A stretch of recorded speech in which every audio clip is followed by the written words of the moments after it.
पुढे सरकवून घ्या, पुढे सरका, पुढे पुरुषांनी फोडा. हॅलो,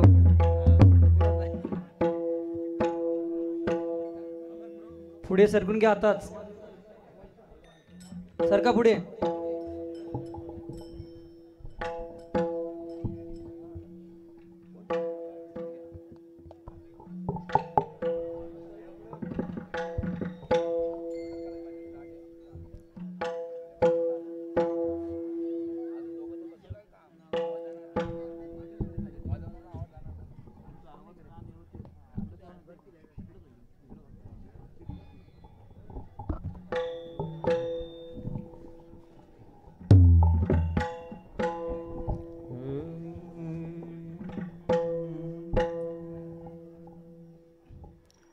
कृष्ण हरी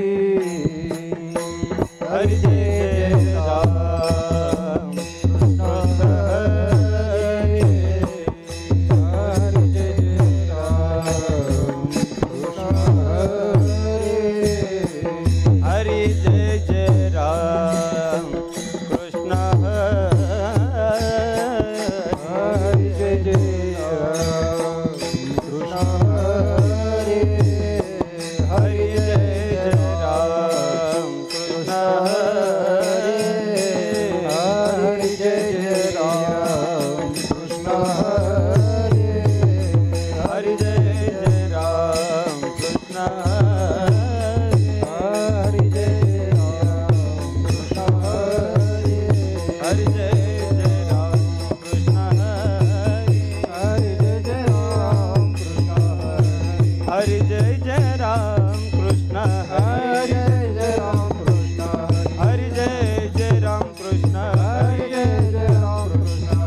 हरि जय राम कृष्ण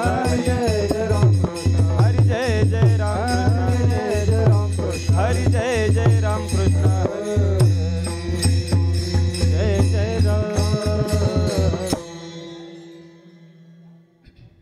रूप पाहता लोचणी सुख झाले ओ साजणी सुख झाले ओ साजणी सुख झाले ओ साजणी रूप पाहता लोचणी सुख झाले ओ साजणी सुख झाले ओ साजणी सुख झाले ओ साजणी रूप पाहता लोचणी सुख झाले ओ साजणी सुख झाले ओ साजणी सुख झाले ओ साजणी रूप पाहता लोचनी सुख झाले ओ साजणी सुख झाले ओ साजणी सुख झाले ओ साजणी तो हा विठ्ठल बरवा तो हा माधव बरवा तो हा माधव बरवा तो हा माधव बरवा तो हा विठ्ठल बरवा तो हा माधव बरवा हा माधव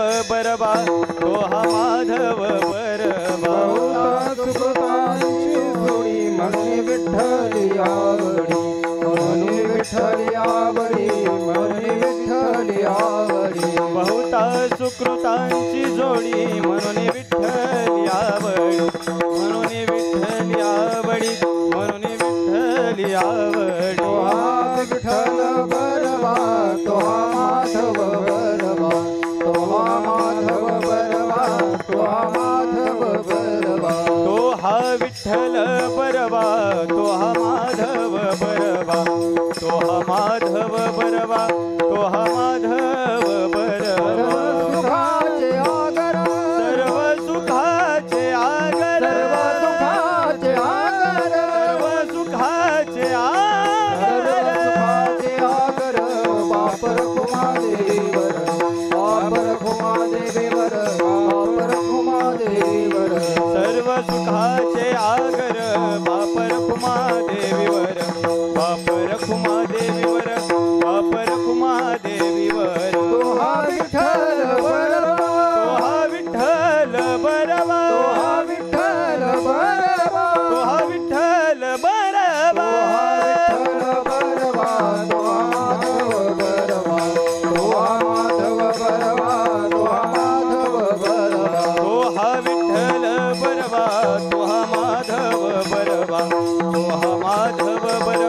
तो हा माधव बरवा जय जय राम कृष्ण हरी जय जय राम कृष्ण हरी जय जय राम कृष्ण हरी जय जय राम कृष्ण हरी जय जय राम कृष्ण हरी जय जय राम कृष्ण हरी जय जय राम कृष्ण हरी राम कृष्ण हरी जय जय राम जय जय राम कृष्ण हरी जय जय राम कृष्ण हरी राम कृष्ण हरी जय जय राम जय जय राम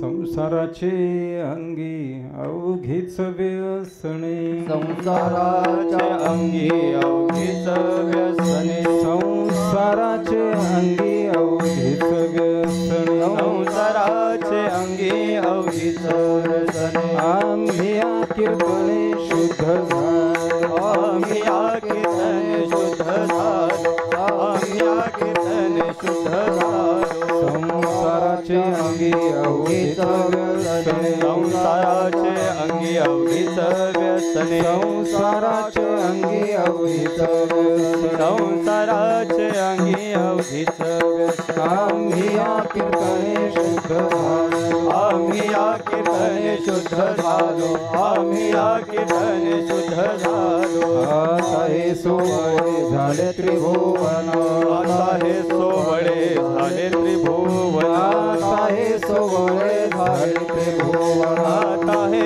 सोहळे झाले त्रिभुवन विषमधोनी सांडिले विषमधोन सांडिले विषमधोन सांडिले ब्रह्मपुरी वास करणे अखंड ब्रह्मपुरी वास करणे अखंड ब्रह्मपुरी वास करणे अखंड ब्रह्मपुरी वास करणे अखंड देखी जे तोंड विटाळाचे देखी जे तोंड विटाळाचे देखी जे तोंड विटाळाचे आता हे सोहळे झाले त्रिभुवन आता हे सोहळे झाले त्रिभुवन आता हे सोहळे झाले त्रिभुवन आता हे सोहळे झाले त्रिभुवन विषमधोन सांडिले विषमधोन सांडिले विषमधोन सांडिले म्हणे आम्हा एकांताचा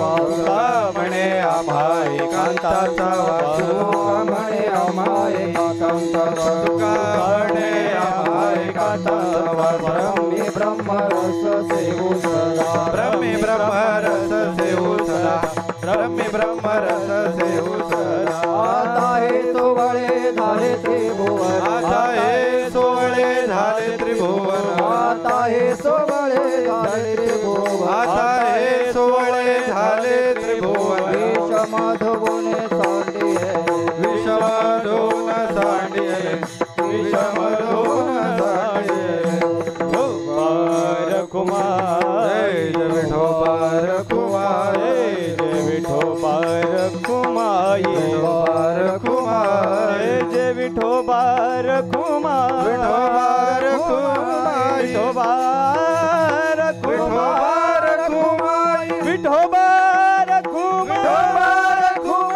जय विठोबार कुमार विठोबार कुमार विठोबार कुमार जय विठोबार विठोबार कुमार जय विठोबार कुमार विठोबार कुमार जय विठोबार कुमार विठोबार कुमार विठोबार कुमार विठोबार कुमार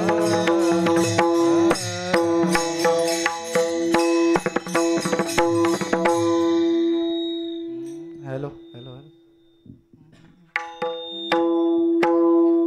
संसाराचे अंगी अवघीच व्यसने संसाराचे अंगी अवघीच व्यसने संसाराचे अंगी अवघीच व्यसने संसाराचे अंगी अवघीच व्यसने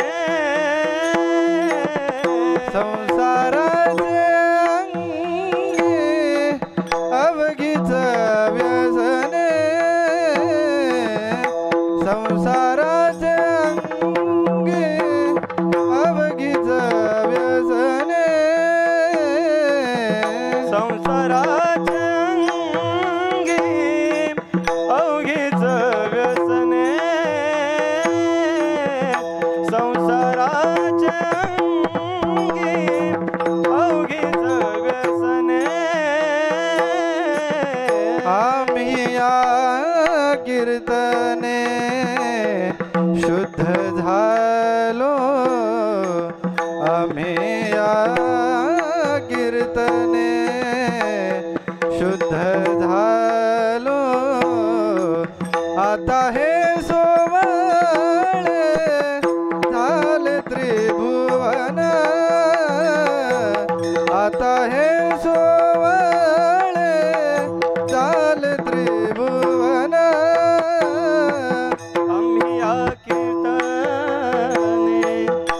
शुद्ध झालो आम्ही या कीर्तने शुद्ध झालो आता हे सोवळे झाले त्रिभुवन आता हे सोवळे झाले त्रिभुवन संसाराचे अंगी अवघीच व्यसने संसाराचे अंगी अवघीच व्यसने संसाराचे अंगी अवघीच व्यसने संसाराचे अंगी अवघीच व्यसने आम्ही या कीर्तने शुद्ध झालो आम्ही या कीर्तने शुद्ध झालो आता हे सोवळे झाले त्रिभुवन आता हे सोवळे झाले त्रिभुवन कीर्तने शुद्ध झालो आम्ही या कीर्तने शुद्ध झालो आता हे सोवळे झाले त्रिभुवन आता हे सोवळे झाले त्रिभुवन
झाले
संसाराचे अंगी अवघेच व्यसने आम्ही या कीर्तने शुद्ध झालो आता हे सोवळे झाले त्रिभुवन विषम गुण सांडेले ब्रह्मपुरी वास करणे अखंड न देखी जे तोंड विटाळाचे आता हे सोवळे झाले त्रिभुवन विषम गुण सांडेले तुका म्हणे आम्हा एकांताचा वास ब्रह्मी ब्रह्मरस सेवू सदा आता हे सोवळे झाले त्रिभुवन विषम गुण सांडेले पांडुरंग करू प्रथम नमन पांडुरंग करू प्रथम नमन पांडुरंग करू प्रथम नमन पांडुरंग करू प्रथम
पांडुरंगा करू प्रथम नमन दुसरे चरण संतांची ज्यांच्या कृपादाणे कथेचा विस्तारू बाबाजी सद्गुरु दास तुका नमो ज्ञानेश्वरा निष्कळंका जयांची गीतेची वाचिता टीका ज्ञान होई लोका ती भाविका ग्रंथार्तिका ध्यान मूलम गुरुमूर्ती पूजा मूलम गुरुपदम मंत्रमूलम गुरुर्वाक्य मोक्षमूलम गुरुकृपा तुकाराम तुकाराम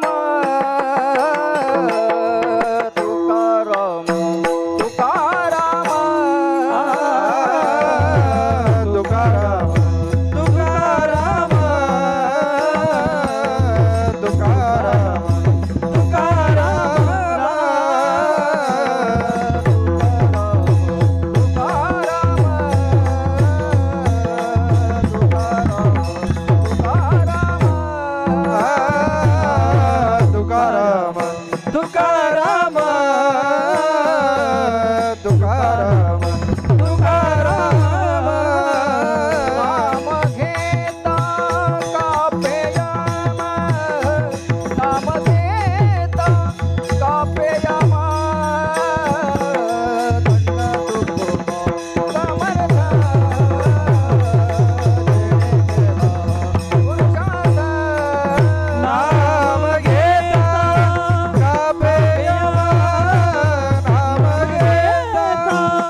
संसाराची अंगी अवघेच व्यसने आम्ही या कीर्तनी शुद्ध झालो.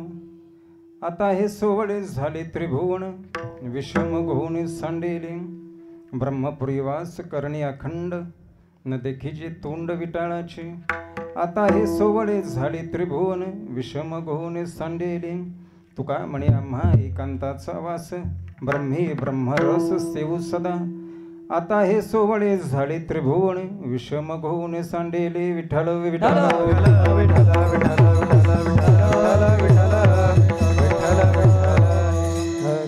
संसाराच्या अंगी अवघीच व्यसने आम्ही या कीर्तने शुद्ध झालो. आता हे सोवळे झाले त्रिभुवन विषम घोणे सांडेले. प्रस्तुत सेवेकरता घेतलेला हा अभंग जगद्वंदनीय जगद्गुरु तुकोबारे यांचा हा 4 चरणाचा त्यांची एक परमार्थिक स्थिती सांगणारा हा अभंग फार महत्त्वाचा अभंग आहे. असा सुद्धा एक चमत्कार या मृत्यूलोकामध्ये होऊ शकतो हे सांगणारा हा अभंग आहे. परमश्रद्धास्थान ब्रह्मलीन गुरुवर्य बापू, गुरुवर्य भाऊ, भुकटे बाबा, नानू बाबा, केशव बाबा, आपण सर्व या ठिकाणी उपस्थित समोर बसलेले परमार्थिक अधिकारी मंडळी, उत्तम गायक मृदुंगाचार्य आणि एक श्रद्धा विश्वास घेऊन या ठिकाणी उपस्थित राहिलेले आपण सर्व श्रवण करण्यासाठी आलेली परमार्थिक मंडळी.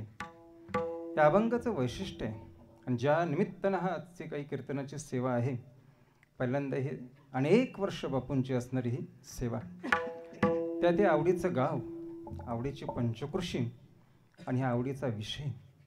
कारण तुकोबारांचा परिचयच आहे तो म्हणजे वैराग्य. वैराग्य हा त्यांच्या आवडीचा विषय. कारण वैराग्य हा बोलण्यात नाही आहे. मनुष्य आपलं ज्ञान, आपली विद्वत्ता हे वाणीतून व्यक्त करू शकतो, पण जे काही वैराग्य आहे हा वाणीतून व्यक्त होत नसतो, तो आचरणातून होतो. विठ्ठल विठ्ठल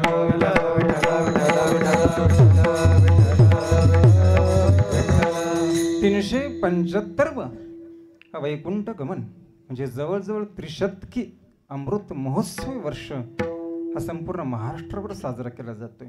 हे विशेष आहे. 1 ने 2 ने 375 वर्ष सातत्याने एखादा महोत्सव या समाजामध्ये ज्यावेळी साजरा केला जातो तर त्याच्यावरती थोडं चिंतन करण्यासारखी गोष्ट आहे की नेमकं यांनी काय केलं असेल आणि का हा समाज एवढी वर्ष सातत्याने हा कार्यक्रम करतोय. हा कार्यक्रम करण्याच्या मागचं कारण एवढंच आहे, तुकोबाराय वैकुंठाला गेले हे आश्चर्य नाही, त्यांनी वैकुंठाला कसं जायचं हे मार्ग पण सांगून गेले हे आश्चर्य आहे. विठ्ठल विठ्ठल विठ्ठल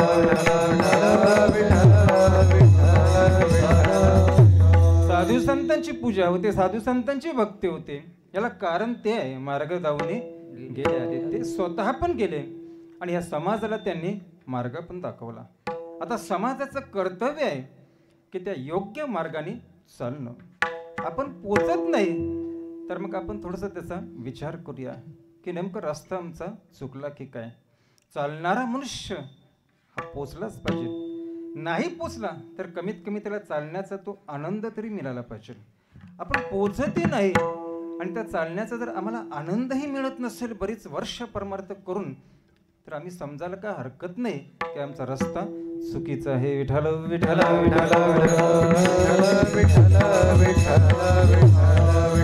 एक आध्यात्मिक देश आहे. या भारतात जन्माला आलेला मनुष्य जन्माला आल्याबरोबर त्याला भाग्यवान समजलं जातं. हा भारत देशाचा परिचय. काय गंमत आहे बघा देशाची. तो गरीब आहे की श्रीमंत आहे, तो सुंदर आहे की तो कुरूप आहे, तो प्रकृतीने ठीक आहे का अपंग आहे हा भाग महत्वाचा नाहीये. परंतु या भारतामध्ये आलेला प्रत्येक मनुष्य जन्माला आल्याबरोबर भरतखंडी नरदेह प्राप्ती हे तो परम भाग्याची संपत्ती. काय असं आहे या देशामध्ये की ते जन्माला आलेल्या माणसाला भाग्यवान समजलं जातं. कारण हा भारत ब्रह्मविद्येचा देश आहे, हे लक्षात ठेवा. ब्रह्मविद्येचा देश म्हणून या भारताकडे पाहिलं जातं. जर एखाद्याला ही ब्रह्मविद्या जर सापडली, ब्रह्मविद्येच्या रेषेमध्ये जर एखादा व्यक्ती आला तर तो मनुष्य गरीब असू द्या नाहीतर तो भिकारी असू द्या, इंद्रापेक्षाही मोठा आहे. विठ्ठल विठ्ठल विठ्ठल विठ्ठल विठ्ठल विठ्ठल विठ्ठल विठ्ठल. बघा आम्ही जी लोक आहोत हे आमचं नेमकं काम काय? कारण तुकोबारांचं जीवन चरित्र जर पाहिलं तर त्याग वैराग्य यांनी भरलेले ते जीवन चरित्र की जे फक्त आम्हाला ऐकायला बरं वाटतं, वाचायला बरं वाटतं, पण प्रत्यक्ष जगणं मात्र कोणालाच आवडत नाही. कोण ती अवस्था प्राप्त करून घेईल? कोण कुटुंबाला सोडून भंडाराकडे जाईल? कोण तिथे जाऊन साधना करेल? आणि कोण हा कौटुंबिक त्रास एवढा करून घेईल? खरंच त्यांच्याशी आमचं काही जुळतं का? पण का जुळत नसेल? आणि नेमकं आम्ही ह्या मधल्या द्विधा स्थितीमध्ये येऊन का असं पडलोय की आम्ही धड संसाराकडे सुद्धा नाहीत आणि आम्ही इकडे परमार्थाकडे सुद्धा नाहीत. ही अवस्था आमची झालेली आहे. बऱ्याच वेळा प्रश्न पडतो प्रत्येक माणसाला, हे मन नेमकं लावायचं कुठं? संसाराकडे मन लावायचं की हे मन परमार्थाकडे लावायचं? काय आहे हा संसार आणि काय आहे हा परमार्थ की आमचं मन नेमकं कुठं लावायचं हे आम्हाला कळत नाही. याला कारण एकच आहे, ना संसार आम्हाला समजलाय ना आम्हाला परमार्थ समजलाय. काय आम्ही संसार पण पाहतोय, परमार्थ पण पाहतोय, मन लावता येत नाही. याला कारण एकच आहे, संसार त्याला म्हणतात. जगत विचार याला संसार म्हणतात आणि साधू विचार याला परमार्थ म्हणतात. दोन शब्दामध्ये काय आहे संसार? काय आमची संसाराबद्दलची एक व्याख्या आहे, आमची समज आहे, जे काय आम्हाला बुद्धी आहे, जे काय आम्हाला समज आहे ह्या संसाराबद्दल, हे संसाराबद्दलची आमची असणारी समज हे लोकांचं ऐकूनच तयार झालेले, त्यालाच आम्ही संसार म्हणतो. जगत विचार ज्याला म्हणतात, लोकांकडून ऐकलेलं आहे, लोकांकडून ऐकलेलं आहे आणि त्याच्यावरती आमचा एवढा काही विश्वास बसलेला आहे की आम्ही त्याला संसार समजतो. तिकडे आमचं लक्ष जाणं याला जगत विचार म्हणतात. आणि सुरुवातीला हा हरिपाठ चालू झाला तो इथून इथपर्यंत जे काही चाललेलं आहे ते सगळं परमार्थिक विचार, साधूचा विचार यालाच म्हणतात परमार्थ. विठ्ठल विठ्ठल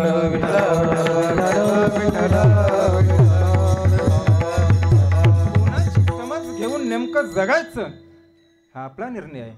जगत विचाराकडे लक्ष द्यायचं की या साधू विचाराकडे लक्ष द्यायचं. साधू संतांचं एक वैशिष्ट्य आहे, त्यांचं दर्शन असू द्या, काही असू द्या, त्यांचं दर्शन असू द्या, त्यांचे काही वाक्य असू द्यात, प्रत्येक गोष्ट त्यांच्या जीवनातली अशी तिचा जर थोडा जरी आम्हाला स्पर्श झाला तरी सुद्धा मनुष्याचं जीवन हे अगदी मुक्त होऊन जातं. त्यांच्या दर्शनाने सुद्धा, त्यांच्या शब्दाने सुद्धा.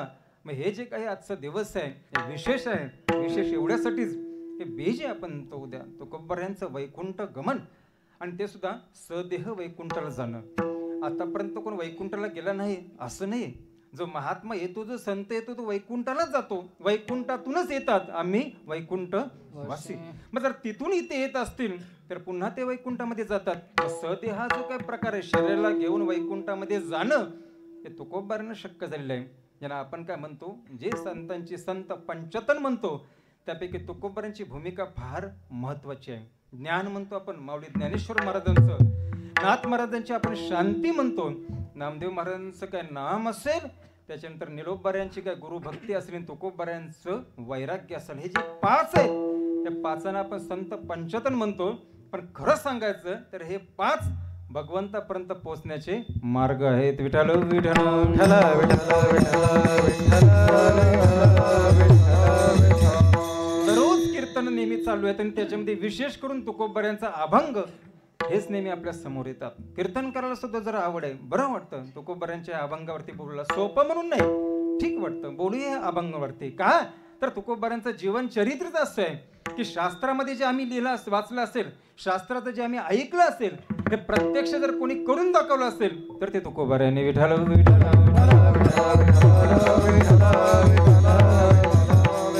शास्त्र ऐकणं वेगळं असतं, ऐकणं वेगळं. ऐकायला मिळतं शास्त्र, शास्त्र वाचायला सुद्धा काय अवघड नाही, वाचणं सुद्धा ते सोपं आहे.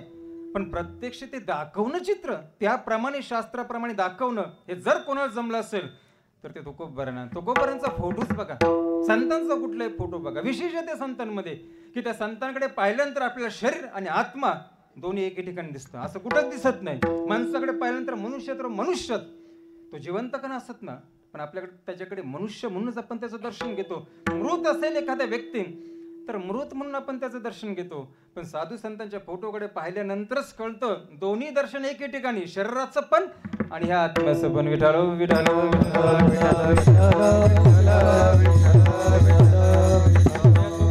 हा अभंग की या अभंगामध्ये तुकोबर आहे त्यांच्या स्थितीचं वर्णन करतात, हे विशेष आहे.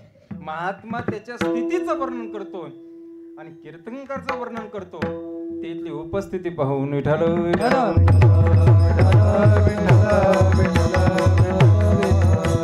समाजाची उपस्थिती पाहून स्वतः व्यक्त होणं हा भाग वेगळा असतो आणि स्वतःची जी काही अंतरंगातली स्थिती आहे ती स्थिती या समाजाच्या समोर व्यक्त करणं हा भाग वेगळा आहे. मग तुकोबाराजी ह्या अभंगामधून बोलतात, बोलण्याला फार महत्व आहे समाजामध्ये, त्या बोलण्याला फार महत्व आहे आणि त्यांची अवस्था पण काय, अनुरेणू या अनुरेणुया थोकडा अनुरेणुया थोकडा अनुरेणुया थोकडा अनुरेणुया थोकडा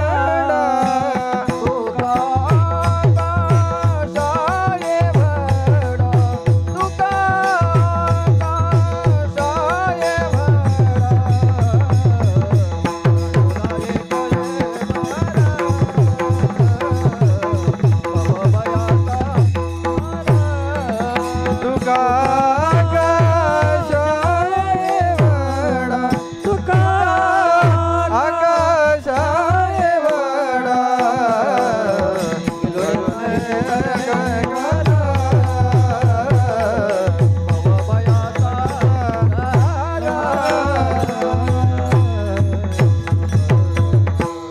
अनुरेणुया थोकडा.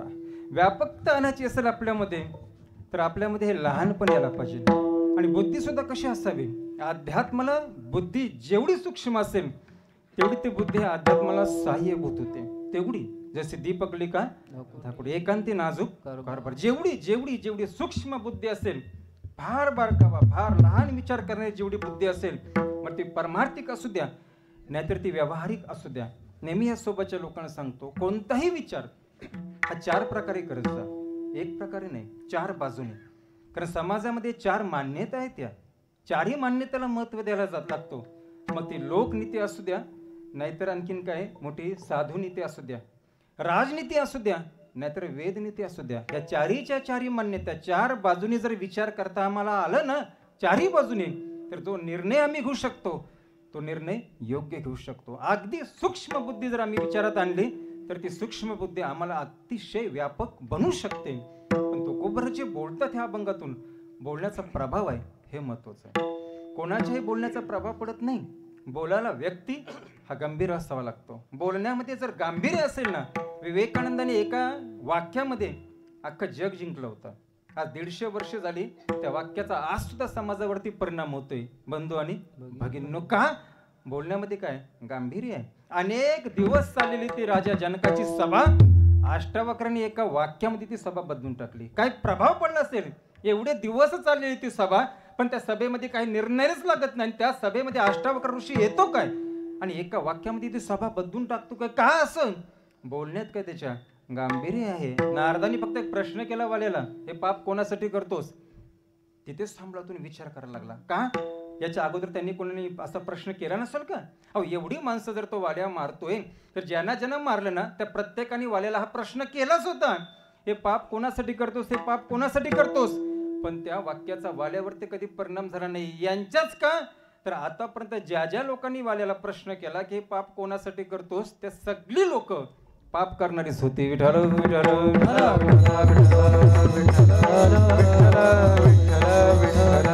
परिणाम त्या गोष्टीचा होतो ज्या प्रश्नामध्ये गांभीर्य आहे आणि ज्या उत्तरामध्ये सुद्धा काय आहे गांभीर्य आहे. दोन्ही गोष्टी गांभीर्याने जर आम्ही घेतल्या तरच त्याचा काहीतरी निर्णय लागू शकतो.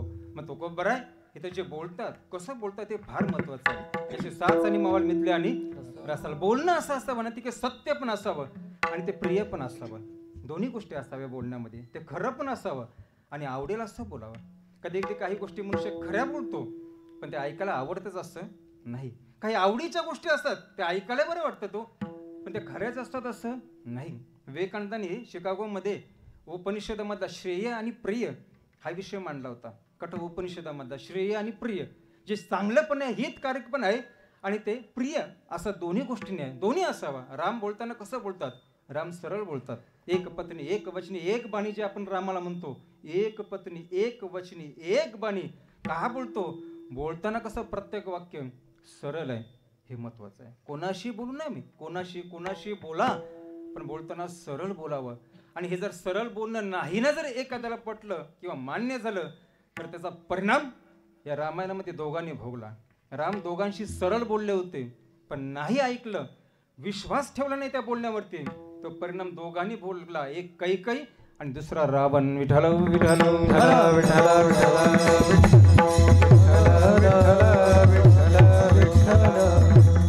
सरळ बोलत होते राम त्या कैकईशी, पण त्या बोलण्यावरतीच विश्वास ठेवला नाही.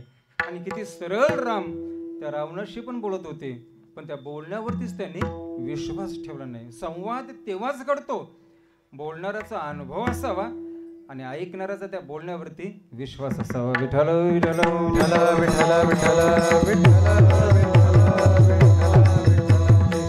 बोलणं तुकोबऱ्यांचं, एवढी अभंग तुकोबऱ्यांची आहेत. आणि जीवन सुद्धा कसं आहे तुकोबऱ्यांचं, नीतिमूल्य जीवन आहे. एक देव जर परमात्मा सोडला ना तर परमात्म्यानंतर ह्या चार लोकांमध्ये असं तुकोबऱ्यांचं जीवन आहे की ज्या जीवनाला नीतिमूल्य जीवन म्हणतात, की ज्या जीवनाचं नीतिमूल्य मूल्यमापनच होत नाही. तुकिता तुळने से ब्रह्म तुकाशी आले, तुकिता तुलने से ब्रह्म तुकाशी आले, रामेश्वरी चरणी मस्तक ठेवी, म्हणून रामेश्वरी चरणी मस्तक ठेविले.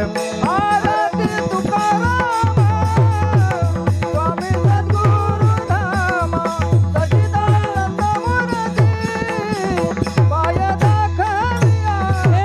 आरती तुकाराम स्वामी सद्गुरु धाम सच्चिदानंद मूर्ती पाय दाखविया. एक नीतिमूल्य जीवन ज्यावेळी बोलतो समाजाच्या समोर, त्यावेळी त्या समाजावरती त्याचा परिणाम होतोय. 375 वर्ष त्या समाजाने त्यांचं ऐकावं, ही साधी गोष्ट आहे का सांगा ना? काय आहे एवढं? कारण जीवनात काय त्याग आहे, आणि त्यागाचा संबंध हा शांतीशी आहे. शांती जे काही तत्व आहे हे प्रत्येक जीवाचं लक्ष्य म्हणा, उद्दिष्ट का असेल ना तर ते शांतीचं आहे. पुण्यवान मनुष्य असताना तरी त्याला शांती अपेक्षित आहे, आणि पापी मनुष्य असेल तर त्याला पण ती शांतीच आवडते. पुण्यवानातला पुण्यवान हनुमंत तो पण सीतेच्या आणि शांतीच्या शोधाला गेला होता, आणि पाप्यातला पापी रावण तो पण सीतेच्या म्हणजे शांतीच्या शोधाला गेला होता. विठ्ठल विठ्ठल विठ्ठल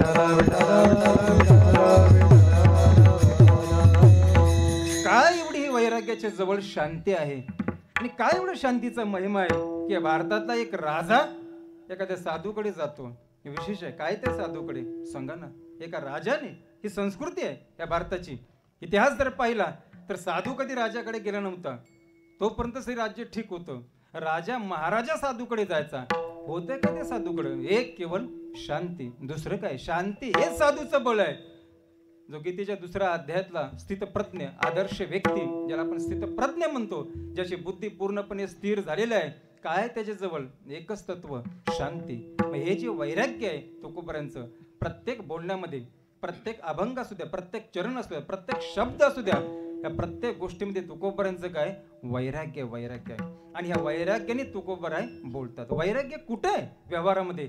जिथे धर्म आहे ना तिथेच काय आहे? व्यवहार आहे. हे विशेष आहे. का देवाला पांडव एवढे प्रिय आहेत? पहा ते पांडव अखंड वनवास. याला कारणच बघा काय? 12 वर्षाचा वनवास आणि 1 वर्षाचा अज्ञातवास. हा जरी पांडवांना झाला, दूतामध्ये हरल्यानंतर पांडवांमध्ये एवढं सामर्थ्य होतं ना की त्या 5 पांडवांनी ठरवलं असतं ते त्या एका क्षणामध्ये चित्र बदललं असतं आणि कौरवांना वनवासात पाठवलं असतं. पण पांडवांनी तसं केलं नाही. का? तर पांडवांना अधर्म मान्य नाही. विठ्ठल विठ्ठल आम्ही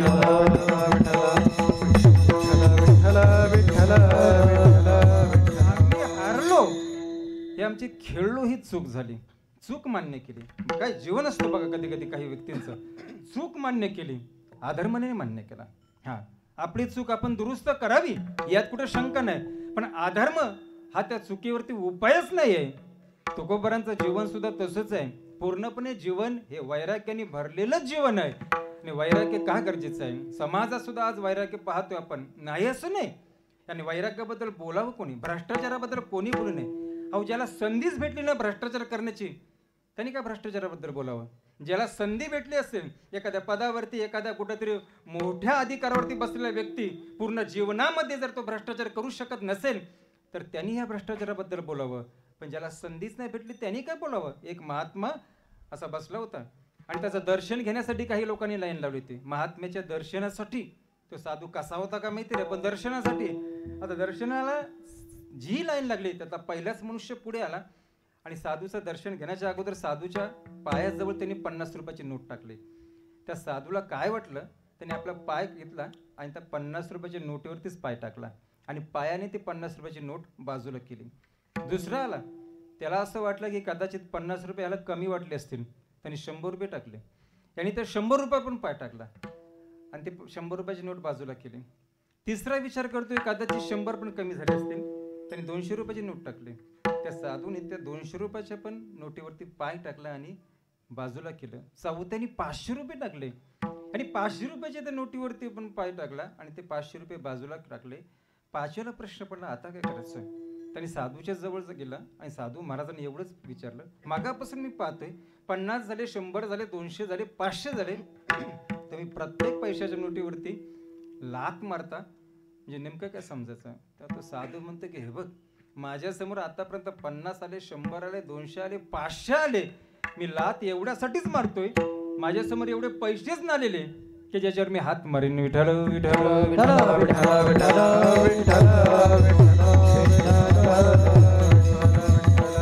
तुकोबारांचं जीवन जर पाहिलं ना, अनेक प्रलोभन तुकोबारांच्या जीवनामध्ये तो अभंगच पूर्ण आहे.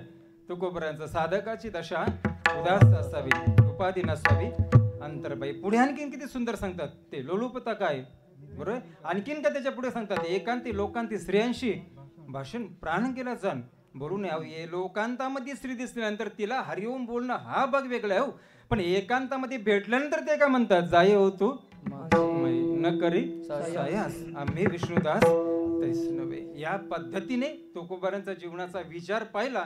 जो संसार आपल्या समोर आहे तो संसार तुकोबारांच्या पण समोर आहे. जी घरात माणसं आपले आहेत तशाच पद्धतीची माणसं तुकोबारांच्या पण घरामध्ये होते. पण या संसाराला पाहणं वेगळं असतं आणि ह्या संसाराला ओळखणं हे फार वेगळं असतं. हा संसार कुठपर्यंत आहे, जोपर्यंत दृष्टी जाईल ना तिथपर्यंत संसार आहे. कुठपर्यंत आपली दृष्टी जाऊ शकते. या गावातली माणसं या गावातच पाहू शकतात. हा फार फार तर आपण इथून काहीतरी वेगळ्या यंत्रणे रोहापर्यंत पाहू शकतो. आणखीन काय असे यान सोडलेत किंवा काय आणखीन उपग्रह सोडलेत चंद्रावरती, मंगळावरती, की तिथून पूर्ण ब्रह्मांडाचं दर्शन होतंय. पण जेवढ्यापर्यंत आपली दृष्टी जाईल ना तिथपर्यंत सगळं हा काय संसार आहे. जिथपर्यंत दृष्टी जाईल तिथपर्यंत पण संसार आहे आणि जिथपर्यंत मनाची संकल्पना होईल तिथपर्यंत पण संसारच आहे. विठ्ठल विठ्ठल विठ्ठल विठ्ठल विठ्ठल या दृष्टीच्या पलीकडे जर कोण पाहिल ना तर तो मन पाहू शकतो. हा माझी दृष्टी इथपर्यंत फार फार तर त्या घरापर्यंत, तुम्ही कुठपर्यंत पाहणार हे पाठीमागे काय दिसतं तिथपर्यंत. पण मनाने जर विचार केला तर मन कुठपर्यंत पाहू शकतो, कुठपर्यंत पाहू शकतो. कल्पना काय करू शकतो मन, पण कितीही कल्पना करा तिथपर्यंत काय हा संसारच आहे. मग हा जो संसार आहे, संसार या शब्दाचा अर्थच आहे. मुळात संसार आहेच कसा, जो स्थिरच नाही ना त्याला म्हणतात संसार. स्थिरच नाही. आता रात्र चालू झालं, हे रात्री पण राहणार नाही, पुन्हा सकाळ आहेच ना. जन्म असू द्या, मरण असू द्या, दिवस काय, रात्र काय, सुख काय, दुःख काय, अहो जागृत काय, स्वप्न काय, सुषुप्ती काय, हे सगळं जे बदलते ना, या बदलणाऱ्या सगळ्या गोष्टीला काय म्हणतात, संसार म्हणतात. हा जो संसार आहे हा तुकोबारांनी पाहिला सुद्धा आणि हा संसार तुकोबारांनी ओळखला सुद्धा. आम्ही पाहतोय पण पाहत असताना मात्र आम्हाला त्याला ओळखता आलं नाही. ज्यांनी ओळखला ते ओळखून तुकोबाराय ह्या अभंगामधून सांगतात आम्हाला, संसाराचे अंगी अवघी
संसाराचे अंगी अवघीच व्यसने, आम्ही या कीर्तने शुद्ध झालो. संसार बाहेर पण तोच आहे ब्रह्मांडामध्ये, आणि या देहामध्ये आहे, त्याला पण काय म्हणतात?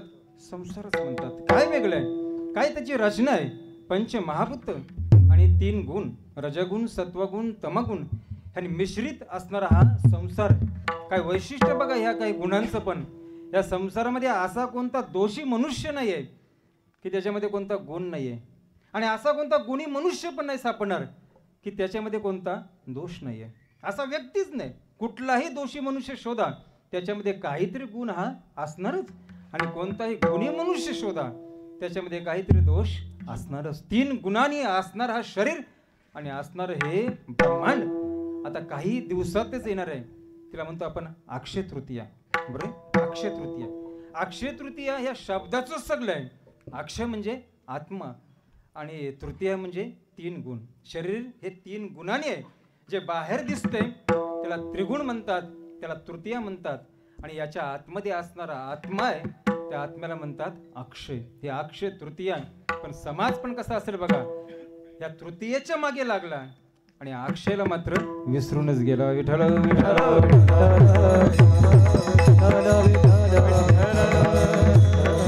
काय संसाराचा स्वभाव. साधू संतांनी तर याचा परिचयच दिला आम्हाला. संसार दुःख, संसार दुःख मूळ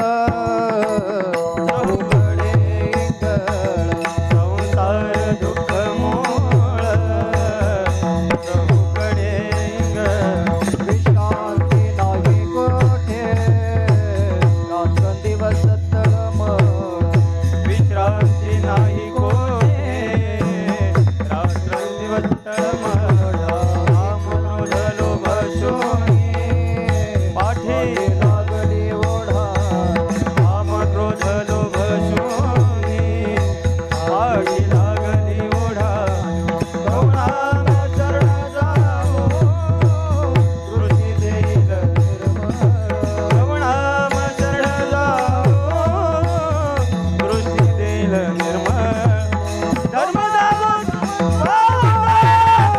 त्याच्या चरणी लक्ष्मणा धर्म जागोचा दैवाचा जे बापाला उपकारी आंधळ्याला बुद्धी देतो त्याचे नाव मी उच्चारी.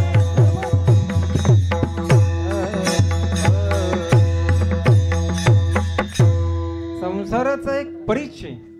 संसार दुःख मूळ. का असं त्यांना सांगावं लागेल की याच्या मुलाशीच काय दुःख आहे.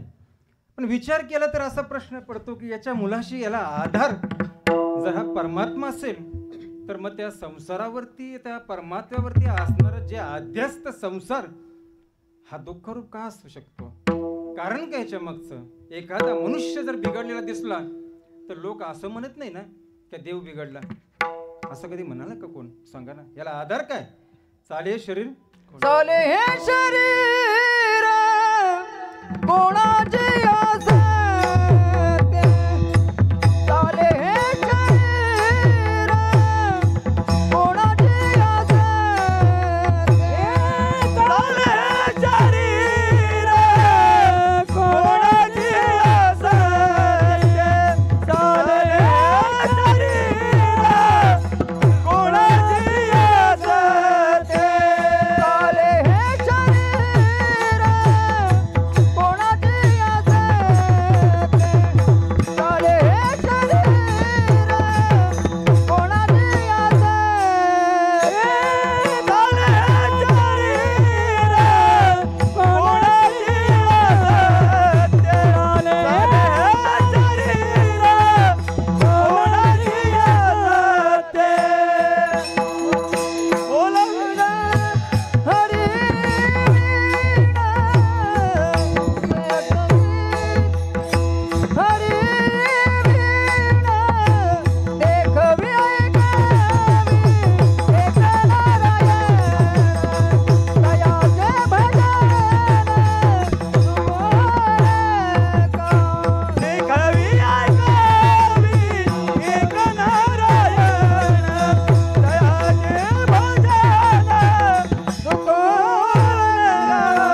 त्याच्यावरती आधार जो परमात्मा आहे त्याच्यावरती हा संसार आहे. पण गंमत कशी आहे बघा ना, व्यक्ती बिघडला तर देव बिघडला असं कधी म्हणत नाही ना. तो देव कधी बिघडत पण नाही आणि त्याला बिघडून कधी चालत पण आहे ना. 3 माईक आहेत तिथे गायकांकडे, 3 माईक आहेत त्यांच्याकडे. नाही एकाला एक जमलं तर ते माईक बदलू शकतात. ह्याचा माईक त्याला देऊ शकतो, त्याचा माईक त्याला देऊ शकतो, आणखीन 3-4 गायक बाजूला आहे. त्या अध्यस्त आहे, या अध्यस्थामध्ये बदल होऊ शकतो. पण माझी जर मनस्थिती बिघडली, मी माईक हा कोणाकडे देऊ? विठाला विठाला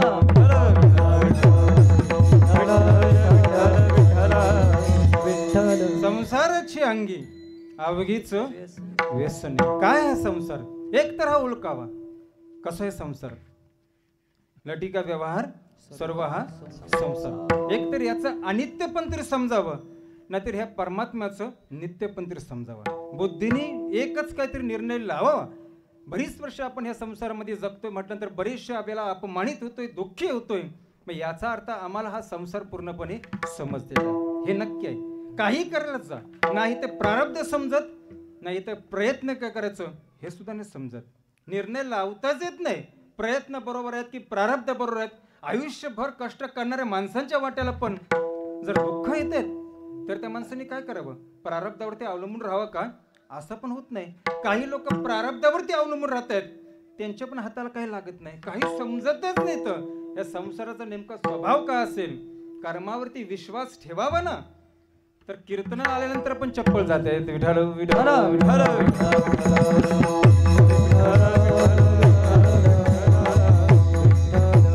एवढा कठीण अवघड असणारा हा संसार. सांगायचा विषय काय होता माझा? काहीतरी एक समजावं. त्या संसाराला तरी पक्क समजावं, ह्याचं अनित्य पण, नाहीतर परमात्म्याचं नित्य पण तरी समजावं. ध्रुव बाळाची आई सुनीती, तिने ध्रुव बाळाला सांगितलं, अपमान झाला ना पुन्हा वडिलांकडे जाऊ नको. कारण वडिलांची मांडी ती कशी आहे? या संसाराची मांडी आहे. आणि संसारच मुळात कसं आहे? तरी संसार या समस्त जाणीचे जे अनित्यता, हा अनित्य आहे. मग तुला जर स्थिर व्हायचं असेल ना, तर त्या परमात्म्याच्या दर्शनाला जा, त्याच्या भेटीला जा आणि आपलं स्वतःचं कल्याण करून घे. हा कलियुग आहे. युग जसं जसं पुढे चाललेलं आहे ना, तसं ह्या संसाराचं स्वरूप आणखीन दिवसेंदिवस बदलत चाललेलं आहे. आज सकाळीच आमच्या शेजारच्या माणसांनी तक्रार केली. काय बघा म्हणते ना, पूर्वी एक काला मी असा पण पाहिला की आम्ही लोकांची वाट पाहत होतो की ह्या होळीमध्ये लोक येतात कधी आणि आमच्या घरामध्ये राखाडी टाकतात कधी. तर टाकणाऱ्याला पण आनंद मिळत होता आणि ज्याच्या घरी ती राखाडी पडेल त्याला पण त्या बिचाराला आनंद मिळत होता.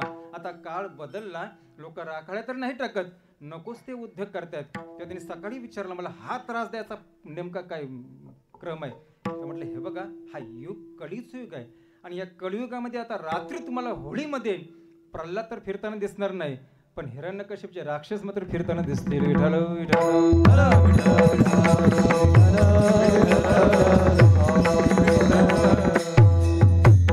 एक संसार, या संसाराचा असणारा हा स्वभाव, संसाराच्या अंगी अवघीच व्यसनी. फार सुंदर आणि महत्वाचा शब्द आहे व्यसन.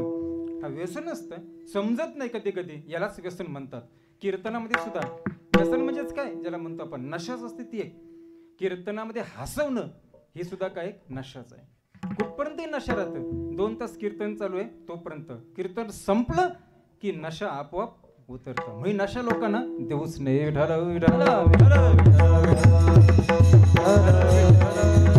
अवघीच व्यसन आहे. काय ते व्यसन? काम, क्रोध, लोभ, मोह, मद, मत्सर, दुर्गुण, दुर्विचार, या सगळ्याच्या सगळ्या गोष्टी काय व्यसन आहेत. पण हे नको का? काम, क्रोध हे नको का? गरज आहे सगळ्यांची. मग हे व्यसन कधी ठरतं? एखाद्या गोष्टीचा अतिरेक झाला ना की मग मात्र त्याला काय म्हणतात? व्यसन म्हणतात. अतिरेक झाला का? एखाद्या गोष्टीची सवय लागली मनुष्याला ना की मग माणसाला त्याचं रूपांतर हे व्यसनामध्ये होतं. आणि एखाद्या गोष्टीचं व्यसन लागलं की त्या माणसाला कितीही समजावा त्याला कधी समजत नाही. काय ते पात्र असेल धृतराष्ट्र की ज्याला समजावायला स्वतः व्यास येतात, व्यास समजवतात, त्याच्यानंतर त्याला भगवान परमात्मा श्रीकृष्ण पण समजवतोय, तरी पण त्याला समजत नाही. कारण एकच, व्यसन लागलं. कुठलं? मुलाच्या प्रेमाचं. विठाल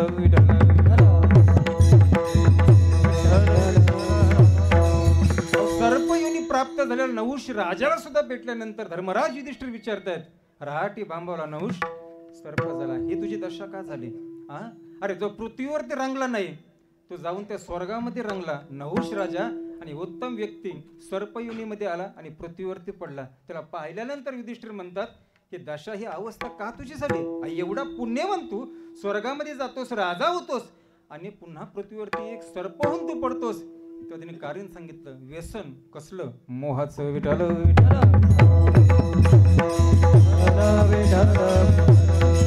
अवघीच व्यसन नाही, एक नाही दोन नाही, अवघीच व्यसन. काय का ती व्यसन असतील बघा ना, त्या मोहाची व्यसन, ह्या ममतेची व्यसन. पतिव्रता धर्म पालन करण्यासाठी गांधारीने डोळ्यानं पट्टी बांधली आणि काय त्या पुत्राचा मोह असेल की त्या मोहामध्ये त्यांनी डोळ्याची पट्टी सोडली. दोन कारण झाले. काय बघा कसं असेल ते पतिव्रता धर्म. एकतर तो धर्म चुकीचा ठरला पालन करून सुद्धा. का? आपला नवरा आंधळा आहे. नवरा जर आंधळा असेल तर आपण डोळ्यानं पट्टी बांधणं योग्य नाही. आपण पण आंधळी होणार. आणि जर आपण पण आंधळ झालो त्याचा परिणाम काय झाला? मुलं चुकीच्या रस्त्याला लागली. विठाल विठाल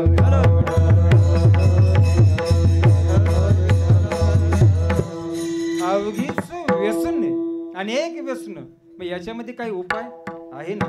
आम्ही या कीर्तने शुद्ध झालो. शुद्ध आणि कीर्तन ह्याचा फार संबंध सांगितला. कीर्तन हे एक साधन सांगितलं आणि त्या साधनाचं जे फळ सांगितलं ते फळ म्हणजे त्यांनी काय सांगितलं? शुद्धता सांगितलं. हे फळ महत्वाचं आहे. पण ते साधन कसं असेल? कीर्तन. कीर्तन करून कधी कधी परिस्थिती बदलते. एखाद्याची परिस्थिती चांगली पण होते आणि एखाद्या कीर्तनकाराची परिस्थिती वाईट पण बनते. हा फरक आहे. परिस्थिती बदलते कधी कधी. कीर्तनकाराची, प्रवचनकाराची, गायनाची, वाजवणाऱ्याची कधी कधी परिस्थिती बदलते. परिस्थिती चांगली पण होऊ शकते आणि परिस्थिती वाईट पण होऊ शकते. पण ती परिस्थिती बदलण्यापेक्षा तो कीर्तनकार बदलला पाहिजे. विठाल विठाल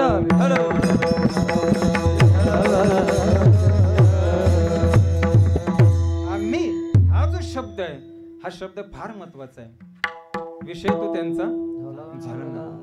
एकच नाही शुद्ध झालं. आम्ही म्हणतात आमचे डोळे पण शुद्ध झाले, आमचे कान शुद्ध झाले, आमची वाणी शुद्ध झाली. ह्या सगळ्या गोष्टी ते शुद्ध म्हणतात.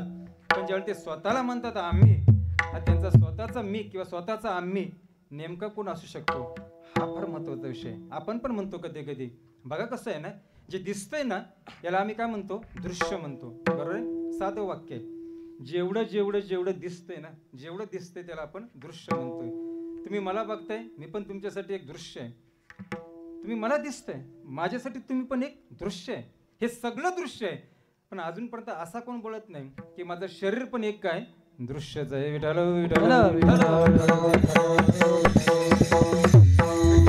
शरीर पाहताना जो व्यक्ती दृश्य म्हणून पाहतोय ना, चढता अर्थ लागला आत्मा सोडतची गेला. तो व्यक्ती पुढे पुढे पुढे जाऊ शकतो.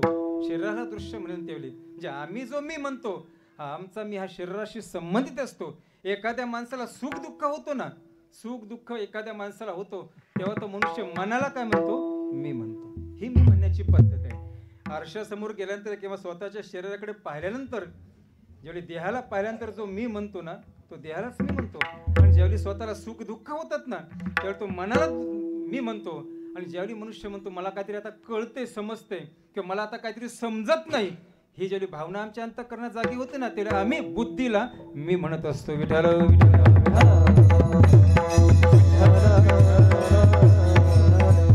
त्यांचा मी कुठे असेल? एरवी तरी सर्वांच्या हृदय देशी मी अमुका आहे ऐसी, जे बुद्धीस्पुरे हरनिशी ते वस्तू गा मी. शरीराला मी म्हणणं वेगळं आहे. सुख दुःख झालं ना की मनाला मी म्हणतो. आणि कळते नाही कळते, समजते नाही समजते, ही भावना येते आमच्यामध्ये, त्याला मी बुद्धीला मी म्हणतो. पण ते ज्याला मी म्हणतात तो मी त्यांचा स्थिर आहे. विसर्जन गणपतीच्या मूर्तीचं होतं, लक्षात ठेवा. गणपतीचं विसर्जन होत नाही. विसर्जन शरीराचं होईल एक दिवस, जाणतील लोक, पण आत्म्याला मात्र चालत नाही. त्यासाठी हे जे म्हणतात आम्ही, आम्ही पकडण्यासाठी त्या परमार्थामध्ये पहिल्यांदा स्वतःला पकडा तर बरोबर होईल. आपण नाहीतर खूप अस्वस्थ आणि खूप आपण दुःखी होऊ. स्वतःला पहिली पकडा. नेमका मी आहे कुठं? स्वतःचा शोध घेऊया. त्यांनी शोध घेतला स्वतःचा. यासाठी दृष्टी 3 प्रकारची असते. एक देहदृष्टी आहे, महत्वाची दृष्टी आत्मदृष्टी आहे. पण धार्मिक दृष्टी जरी असते ना तरी पुरेसे. व्यवहार सोडून घरातला आम्ही इथं आलेलो आहोत याचा अर्थ आमची दृष्टी कशी आहे? धार्मिक आहे. हा कार्यक्रम कसला आहे? धार्मिक आहे. अध्यात्म शब्द पुढे आहे. जाऊ कधीतरी त्या अध्यात्मापर्यंत. धार्मिकता तरी अंगामध्ये आली ना, अहो तरी सुद्धा भरपूर आहे हो. धार्मिकता म्हणजे काय? स्त्री आणि पुरुष हा व्यवहार आहे. व्यवहारामध्ये व्यवहार बोललंच पाहिजे. या स्त्रिया आहेत त्या पुरुष आहेत, पण धार्मिकता त्याच्या पुढे असते. आई आणि बहीण हे शब्द काय आहेत? धार्मिक शब्द आहेत.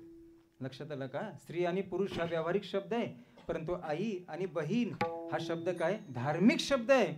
मनुष्य ह्या धार्मिकतेवरती जरी टिकून राहिलं ना शेवटपर्यंत मरेपर्यंत, तरी मी बोलते खूप आहे, खूप आहे. धार्मिकतेवरती का?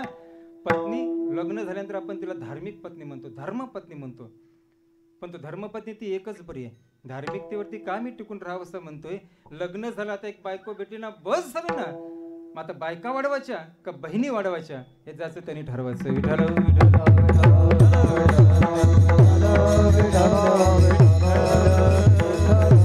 बहिणी आया बहिणी जरी आम्ही वाढवायला लागलो ना, तरी ती आमची धार्मिकता आहे. आणि ही जी धार्मिकता आहे, ती धार्मिकता एक दिवस आम्हाला या अध्यात्मापर्यंत घेऊन जाऊ शकतो. आम्ही या कीर्तने शुद्ध झालो. कीर्तन म्हणजेच काय?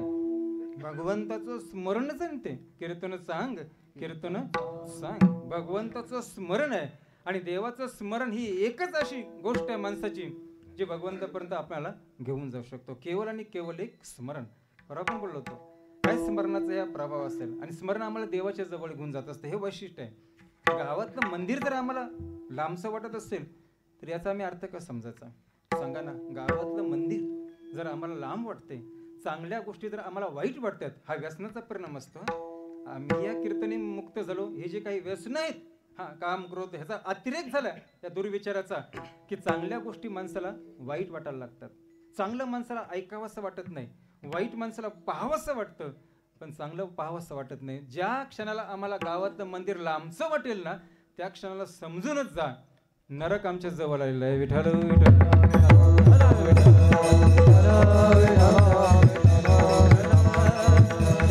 मंदिरापासून चांगल्या गोष्टीपासून आम्ही दूर जायला लागलो, याचा अर्थ सरळ आहे, नरकाच्या आम्ही जवळ लागलो.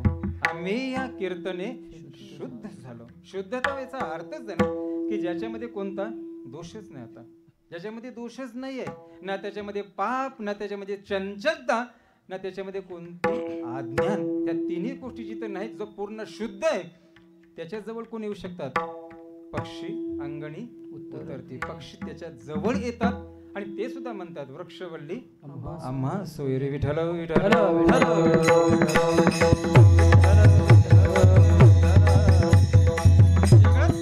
कोणाच्याही जवळ येत नाही, कोणाच्याही जवळ जगत येत नाही. मागे पण तुम्हाला बोललो होते, जगाला जर समाजाला जवळ घ्यायचं असेल तर ह्या दोनच गोष्टी आहेत. एक तर हात जोडा आणि दुसरं म्हणजे चेहऱ्यावरती आनंद प्रसन्नता ठेवा. आनंद चेहऱ्यावरती, चेहऱ्यावरती प्रसन्नता ही जर आपल्या चेहऱ्यावरती असेल, हास्य ही काय एक जादू आहे ना या समाजामध्ये. हास्य समाज घडवणं हे पण काम हास्य करते आणि समाज बिघडवण्याचं काम पण आज हास्यच करते. विठाल विठाल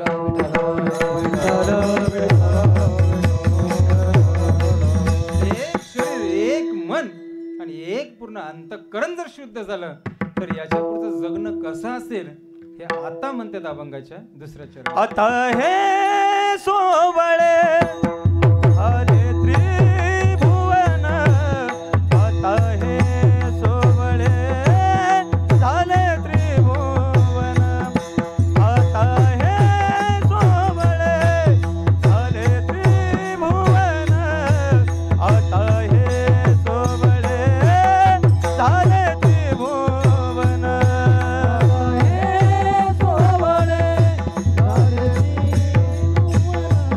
आता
त्रिभुवन विषम दोन सांडिले आता हे सोवळे झाले त्रिभुवन विषम दोन सांडिले आता हे सोवळे झाले त्रिभुवन आता हे सोवळे झाले त्रिभुवन आता हे सोवळे झाले त्रिभुवन आता हे सोवळे झाले त्रिभुवन आता हे सोवळे झाले त्रिभुवन विषम दोन सांडिले आता हे सोवळे झाले त्रिभुवन विषम दोन सांडिले आता हे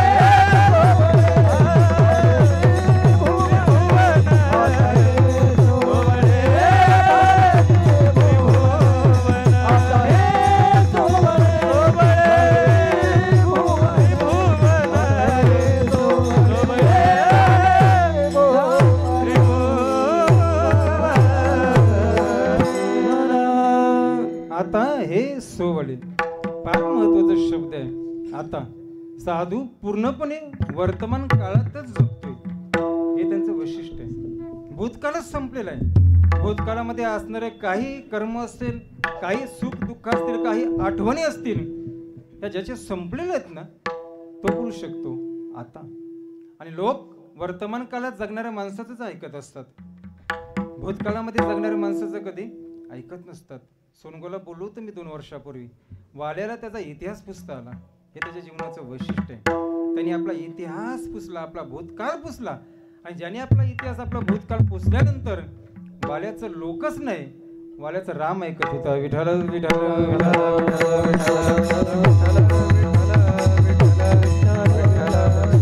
आनंद जीवनातला हा या वर्तमान काळामध्ये यायला पाहिजे. आता मग साधू संतांची भाषा पण बघा कशी असते. फार महत्वाची भाषा असते.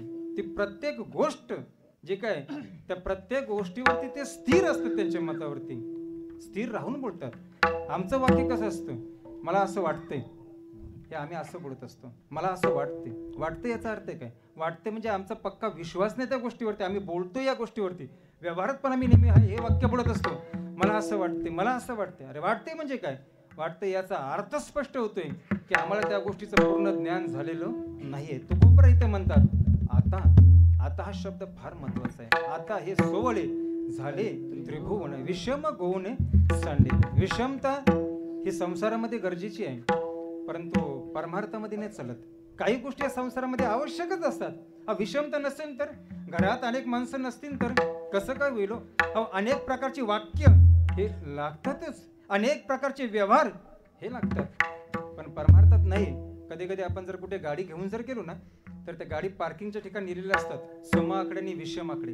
मग तिथे सांगितलं जातं आज सम आकड्यांवरती गाडी पार्किंग करा, किंवा इकडे विषम असेल इकडे पार्किंग करा. म्हणजे गाडी कुठे पार्किंग करायची हे आपल्याला समजतं. नो एंट्री मध्ये ठेवायची की एंट्री मध्ये ठेवायचं हे गाडीच्या बाबतीत कळतं, पण आम्ही कुठे पार्किंग झालोय, एंट्री मध्ये की नो एंट्री मध्ये, हे आम्हाला कधी कळत नसतं. विठाला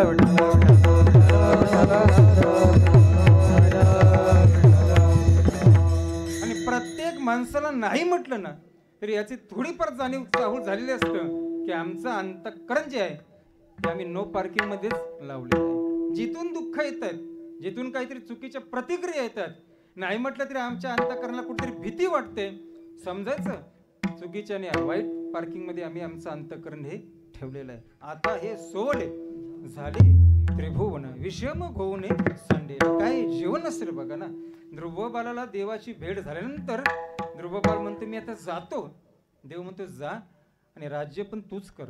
ध्रुव म्हणतो मला राज्य नको ना, मी तुमच्या भेटीसाठी आलो होतो, तुमची भेट झाली बस झालं ना, आता मला राज्य काय करायचं आहे. ते देव एवढं चांगलं म्हणतो ना, जा म्हणतो राज्य कर.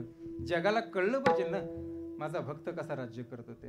काय देवाची व्याख्या बघा. या जगाला कळलं पाहिजे माझा भक्त व्यवहार किंवा माझा भक्त जो आहे हा माझा भक्त राज्य कसा करतो. आता हे सोवळे साधू संतांचं जे जगणं आहे, हे साधू संतांचं जगणं हे देवाला अभिप्रेत आहे, देवाला मान्य आहे आणि देवानेच त्याला सांगितलेलं आहे जा आणि असं जगून दाखवा. विठ्ठल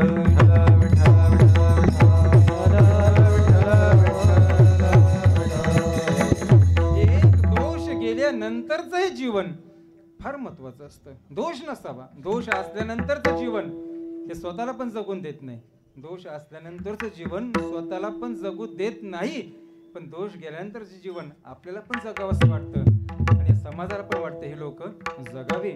नुसतं त्या सुनीतीला ध्रुवबाळाच्या त्या आईला, दुसऱ्या आईला कळालं नुसतं ध्रुवबाळाला देवाची भेट झाली. तिने हाक मारली ध्रुवबाळाला, बाळ म्हणून हाक मारली. पहिल्यांदाच हाक मारली हा ध्रुवबाळाच्या त्या सावत्र्यांनी बाळ म्हणून हाक मारली. का तर तिच्या पण लक्षात आलं याला देवाची भेट झालेली आहे. तिथूनच त्या सुरुचीने धाव मारली. ती सुनीतीच्या झोपडीमध्ये गेली आणि सुनीतीचं पाय धरलं. नीतिमत्ता जर माणसाची स्थिर असेल ना तर सुरुची पण एक दिवस आपल्या पायाजवळ येते. विठ्ठल विठ्ठल विठ्ठल विठ्ठल.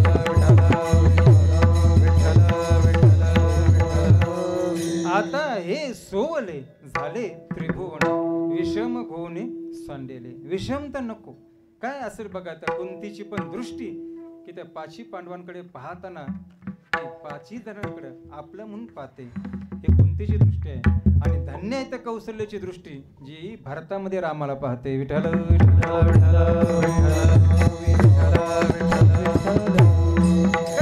असेल आध्यात्मिक दृष्टी की जे भरत जगाने सांगितलं की भारतामुळे रामाला वनवास झाला, पण ते कौशल्य मात्र त्या भारताला पाहिल्यानंतर त्या भारतामध्ये राम पाहते. हे भारताची दृष्टी आहे. जगाला भारताने जर काय दृष्टी दिली असेल प्रभूला पण नमस्काराची जी दृष्टी आहे ही नमस्काराची दृष्टी या भारताने ह्या विश्वाला ह्या जगाला दिलेली आहे. हे भारताचं अध्यात्म आहे. नमस्कार करण्याची दृष्टी हे भारताची विशेषता आहे. पण नमस्कार आम्ही कधी करतो, कोणाला करतो? ज्याच्यात माझ्या द्वैत नसेल ना, द्वैत भावना नसेल तेव्हा आपण त्या व्यक्तीला नमस्कार करत असतो. सांगायचा विषय आहे आता हे सोवळे झाले त्रिभुवन. जो आनंद मिळाला हा आनंद एका ठिकाणावरती असं नाही संकोचित त्यांचा आनंद, तर एवढा व्यापक झालेला हा आनंद आहे. मग कसे बोला अनुरेणुया तोकडा तुका आकाशा एवढा. ब्रह्मांडामध्ये कुठेही जावं तर पूर्ण ब्रह्मांडामध्ये त्यांना काय आनंद आहे. शरीर असताना पण आनंद आणि शरीर नसता तरी पण ते आनंदी. विठ्ठल विठ्ठल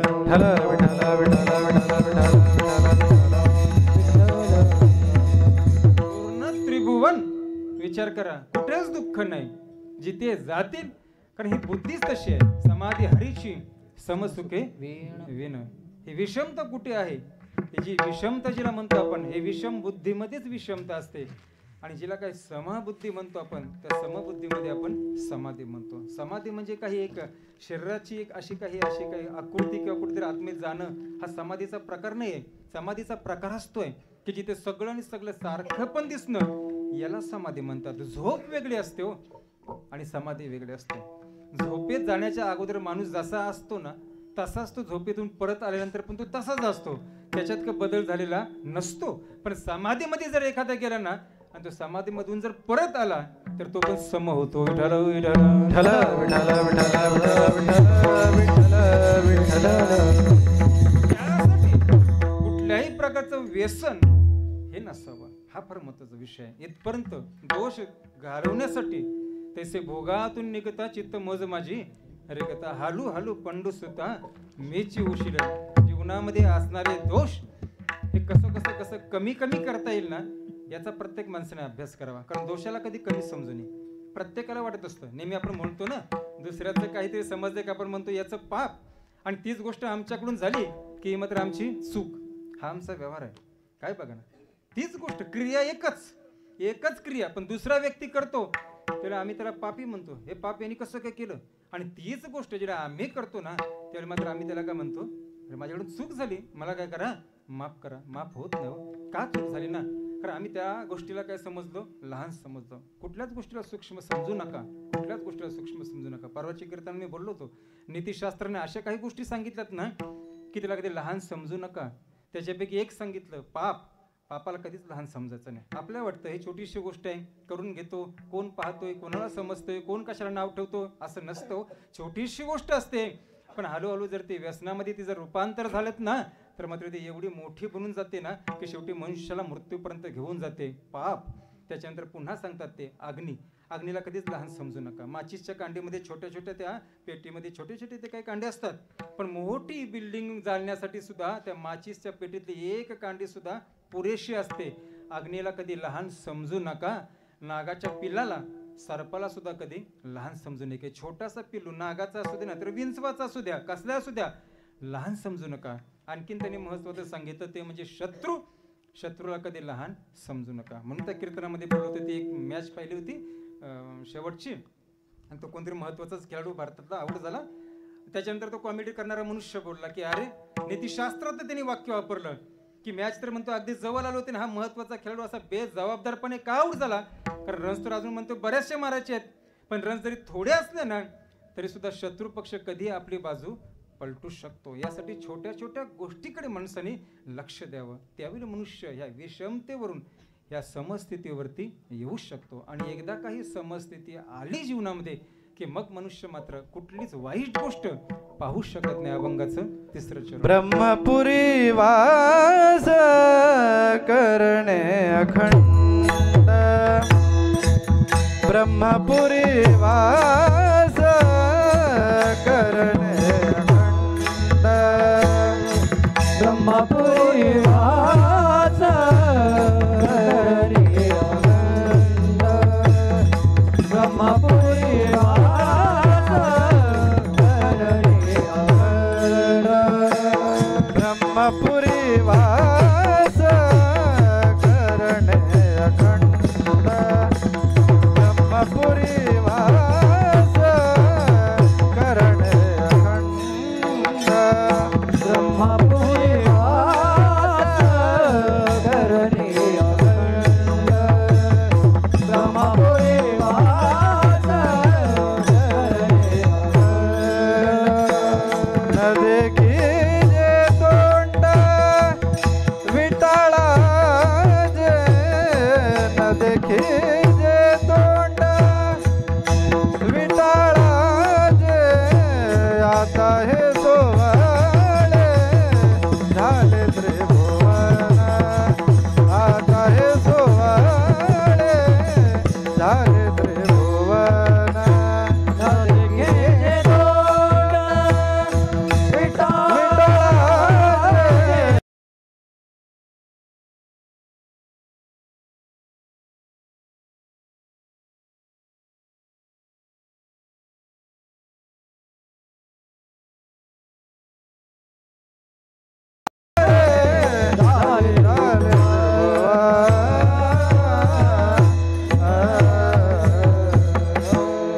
ब्रह्मपुरी वास करणे अखंड, न देखी जे तोंड विठाळाचे. ब्रह्मपुरी वास काय आहे ही ब्रह्मपुरी? असं कोणतं स्थान आहे का जिकडे आपण म्हणतो स्वर्गवास असेल, कैलासवास असू शकतो, वैकुंठवास, असं कोणतं एखादं स्थान आहे का की तुकोबारा म्हणतात आम्ही इथे पोचलोय आता. ब्रह्मपुरी वास करणे अखंड. अहो जिथून हे अभंग बोलतात लोकांच्या समोर आहेत, देहूमध्ये वास्तव्य आहे, कुठंतरी आसपास राहत असतील, पण तिथे असणारं हे एवढं मोठं महात्मा त्यांच्या स्थितीचं वर्णन करतात. ब्रह्मपुरी वास करणे अखंड. काही स्थिती असू शकते.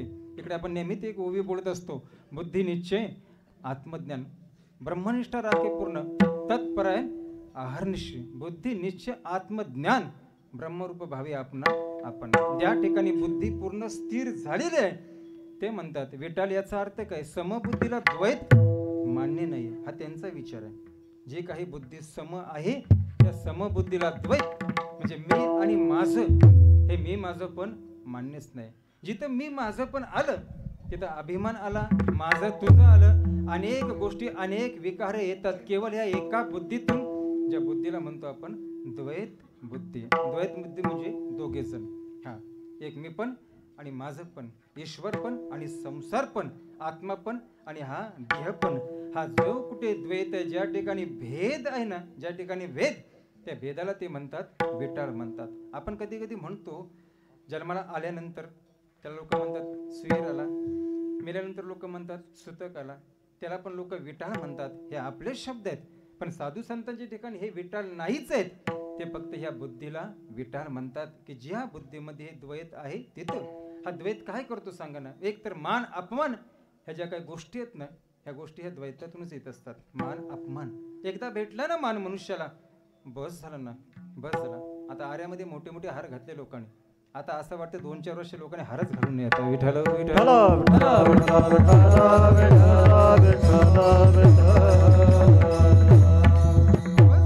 का पुन्हा तेच पाहिजे, पुन्हा तेच पाहिजे, पुन्हा तेच पाहिजे. नाही भेटलं मग सांगा ना, मग काय करायचं ना? नाही होत ना. द्वैतामध्ये आला विचार मनुष्याचा की मग हे सगळं विटाल, हे सगळे विकार मनुष्याच्या ठिकाणी जागे होत असतात.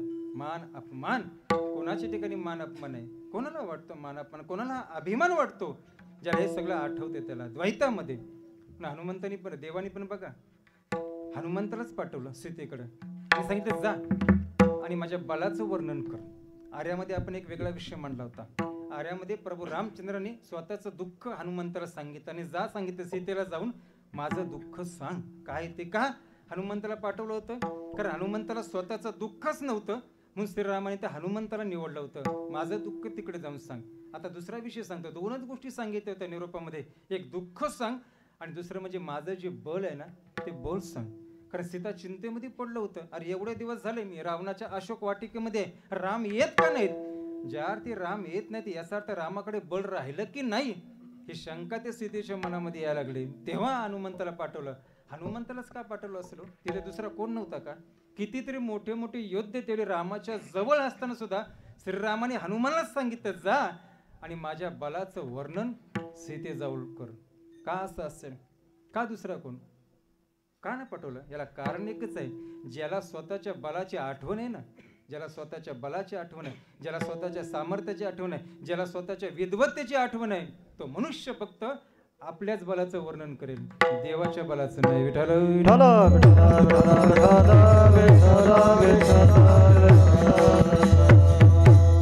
काही लोक पण असे असतात ना, फोन केल्यानंतर बोलूनच देत नाहीत आपल्याला, तेच बोलत राहतात आणि स्वतःचं सामर्थ्य, स्वतःचं काय असेल ती विद्वत्ता, त्याचं ज्ञान, त्याचं बळ, त्यांचं ऐश्वर हेच सांगत बसतात. त्यावेळी लक्षात येतं आपल्या की लोक काय झाली, परमेश्वराच्या बलाला हे लोक विसरले. हनुमंताला पाठवण्याच्या मागचं कारण तेच होतं की हनुमंताला स्वतःच्या बलाचं काही नाही स्मरण नाही. देवाच्या बलाचं वर्णन तोच करू शकतो. कीर्तनकार तोच देवाचं वर्णन करू शकतो. तोच या साधू संतांचं चरित्र सांगू शकतो. ज्याला स्वतःच्या चरित्राची आठवण नाही ते तुकोबारायत म्हणतात विठाल हा विठाल नसावाच माणसामध्ये. येतो तो विठाल. माझं म्हटलं की विठाल हा आलाच माझ्या ठिकाणी. मी माझं म्हटलं की विठाल आला. एक मनुष्य देवाच्या शोधामध्ये निघाला होता. देवाचा शोध घेतोय, देवाचा शोध घेतोय. लोकांनी विचारलं देवाला कशाला शोधता? तेव्हा तो म्हणतोय की मला दुःख झालंय. मग तुला दुःख झालं मग देवाचा संबंध काय? तो म्हणतो दुनिया तर देवाची आहे ना, दुनिया देवाची, तो मालक. मग त्याच्या दुनियेमध्ये मला दुःख व्हायचं कारण काय? काय एक एक माणसं असू शकतात. कसा मनुष्य सांगतो तो लोकांना हे जगाचा मालक कोण आहे? तो परमेश्वर आहे ना. मग त्याच्या ह्या दुनियेमध्ये मला दुःख होण्याचं कारणच काय? शेवटी दिली भेट घडून देवाची आणि याने देवाला पण प्रश्न केला तुझ्या दुनियेमध्ये मला दुःख कसं झालं? तेव्हा देव म्हणतो तुला माहिती नाही माझी दुनिया आहे. तो म्हणतो मला माहिती आहे. मग ज्या अर्थी ते तुला दुःख झालंय याचा अर्थ नक्की आहे ती माझी दुनिया तू तुझी समजला असेल. विठ्ठल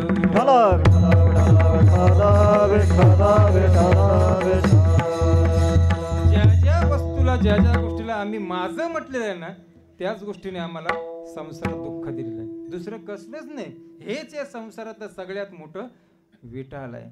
काय गंमत आहे बघा. माझं म्हटलं त्याला. माझं हेच माझं म्हणून आहे का? म्हणावं ना माझं. व्यवहारासाठी म्हणावं, कर्तव्यासाठी म्हणावं, कर्तव्यासाठी माझं म्हणावं. त्या घराला कर्तव्यासाठी आपण ज्या घरात राहतो ना त्या घरात ते साफसफाईवर करायचे असेल तर त्याला माझं म्हटलंच पाहिजे ना. याला जर माझं नाही म्हणालो तर ते कोण साफसफाई करणार घरातली? बरोबर आहे ना. शरीराला जर माझं म्हणालोच नाही तर ती प्रकृती आम्ही कशी काय ठेवणार? मुलांना जर माझं म्हणालोच नाही तर यांच्यावरती संस्कार करणार कोण? मी या सगळ्या गोष्टी माझं गरजेचं आहेत. पण त्या सगळ्या व्यवहारासाठी, आनंदासाठी, शांतीसाठी मात्र हे सगळं देवाचं समजावं. विठ्ठल विठ्ठल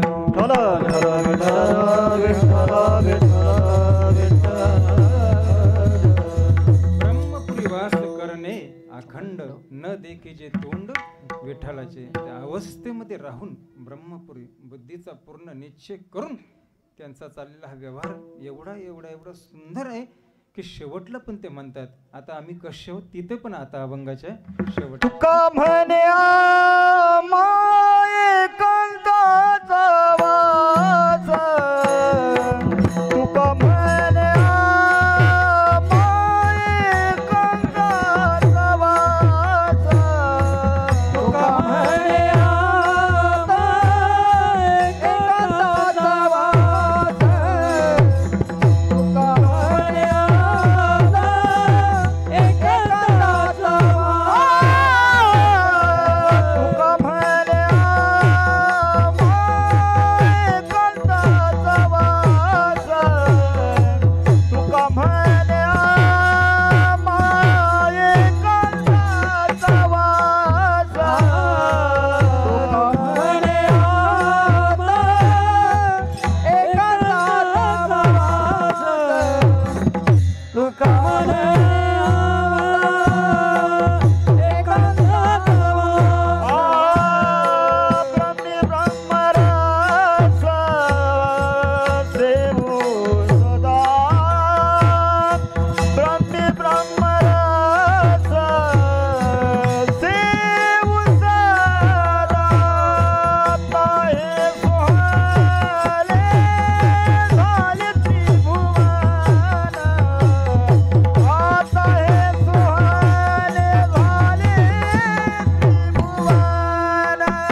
तू काय म्हणे आम्हा एकांताचा वास ब्रह्मी ब्रह्मरस सेवू सदा.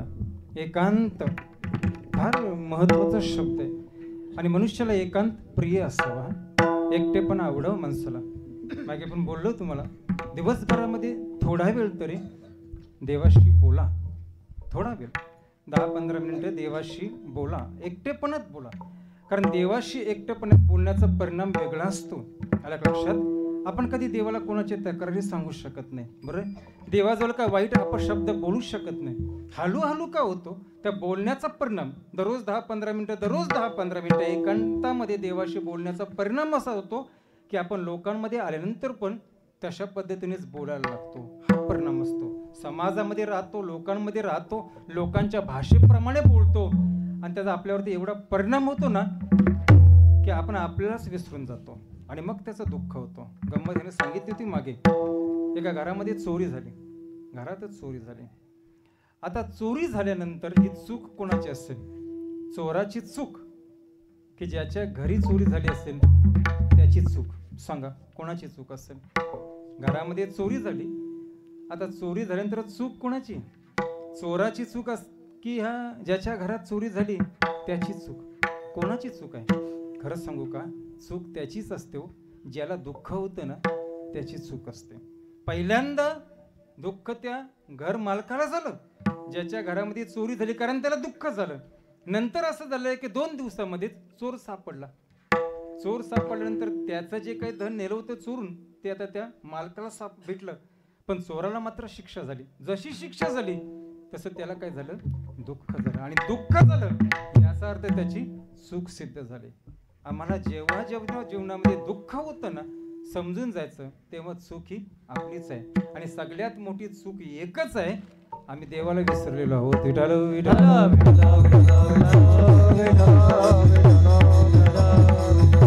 विसरलो तया तो का म्हणे आम्हा एकांताचा वास ब्रह्मी ब्रह्मरस. ब्रह्मी याचा अर्थ माया. जे ब्रह्माचा आनंद आहे तो आनंद ते ब्रह्मेमध्ये देहामध्ये या शरीरावरती घेतात. हा केवढा मोठा आनंद आहे.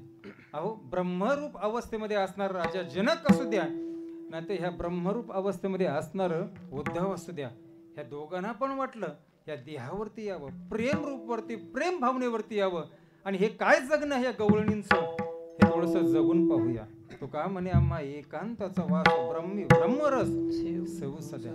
जागतात पण सुखाने आणि सुखे मी निजलो गा. झोपतात पण सुखाने. आपण सुखाने झोपत नसतो कधी, हे लक्षात ठेवा. झोपतो आपण सुखाने नाही, कारण परत उठल्यानंतर आपल्या मागे चिंता असतेच. त्याला सुखाची झोप कधी म्हणत नाही. शरीराला आराम मिळणं वेगळं असतं आणि ह्या जीवाला विश्रांती मिळणं हे वेगळं असतं. नामा म्हणे देवा चला तयार विश्रांती घ्यावया कल्प. तिथे विश्रांती आहे. आम्हाला मिळतो तो पलंगावरती झोपल्यानंतर आराम मिळतो या शरीराला, विश्रांती नाही. ते म्हणता येते. तो का म्हणे आम्हा एकांताचा वास ब्रह्मी ब्रह्मरस सेवू सदा. त्यासाठी काय केलं असेल? फक्त सतत भगवंताचं भजन. विठोबा रघुमाये विठोबा रघुमाये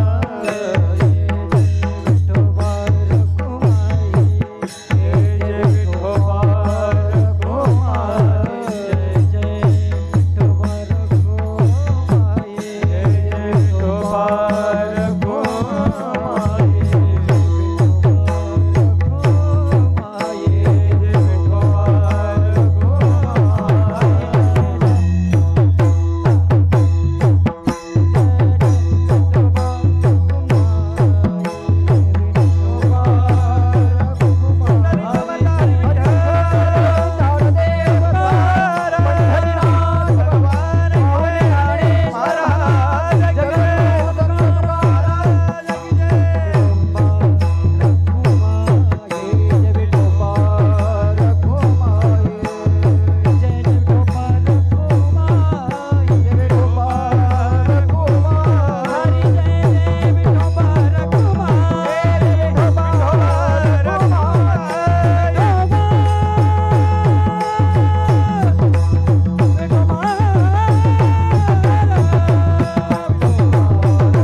संसाराची अंगी अवघीच व्यसनी आम्ही या कीर्तने शुद्ध झालो.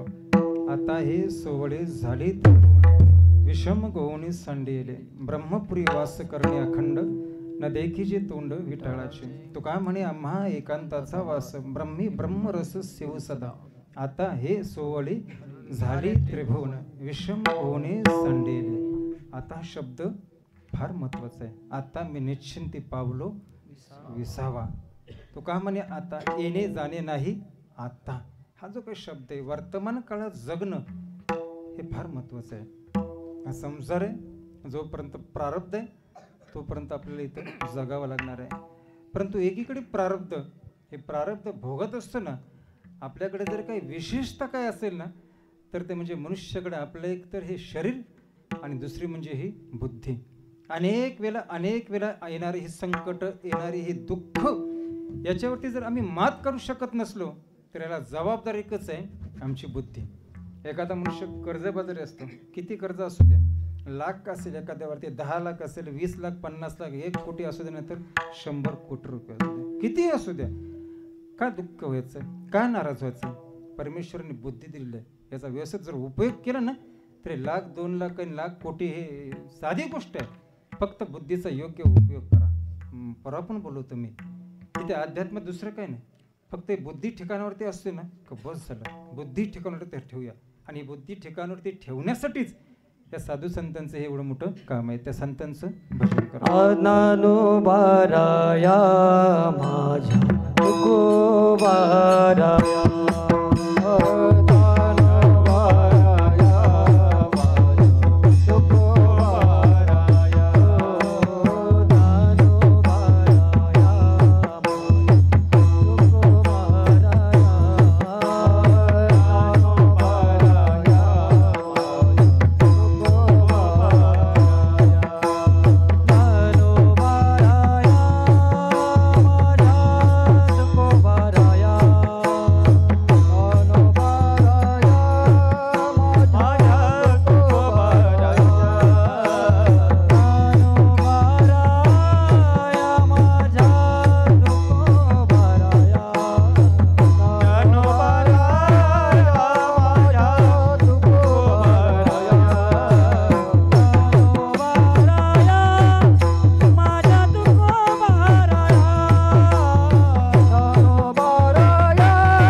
संसाराच्या अंगी अवघेच व्यसनी आम्ही या कीर्तने शुद्ध झालो. विशेषतः तुकोबारांच्या चरित्राचं एक पुरुषार्थी चरित्र ज्याला म्हणतात पुरुषार्थी चरित्र. काय म्हणतात नावामध्ये जगले ते त्याच्यामुळं असं काही जगलं की त्यांचं नाव हे लोकांसाठी एक नाम बनलं. तुकाराम तुकाराम नाम घेता काय बघा ना एका नावाने सुद्धा त्यांच्या समाजाचा उद्धार होऊ शकतो.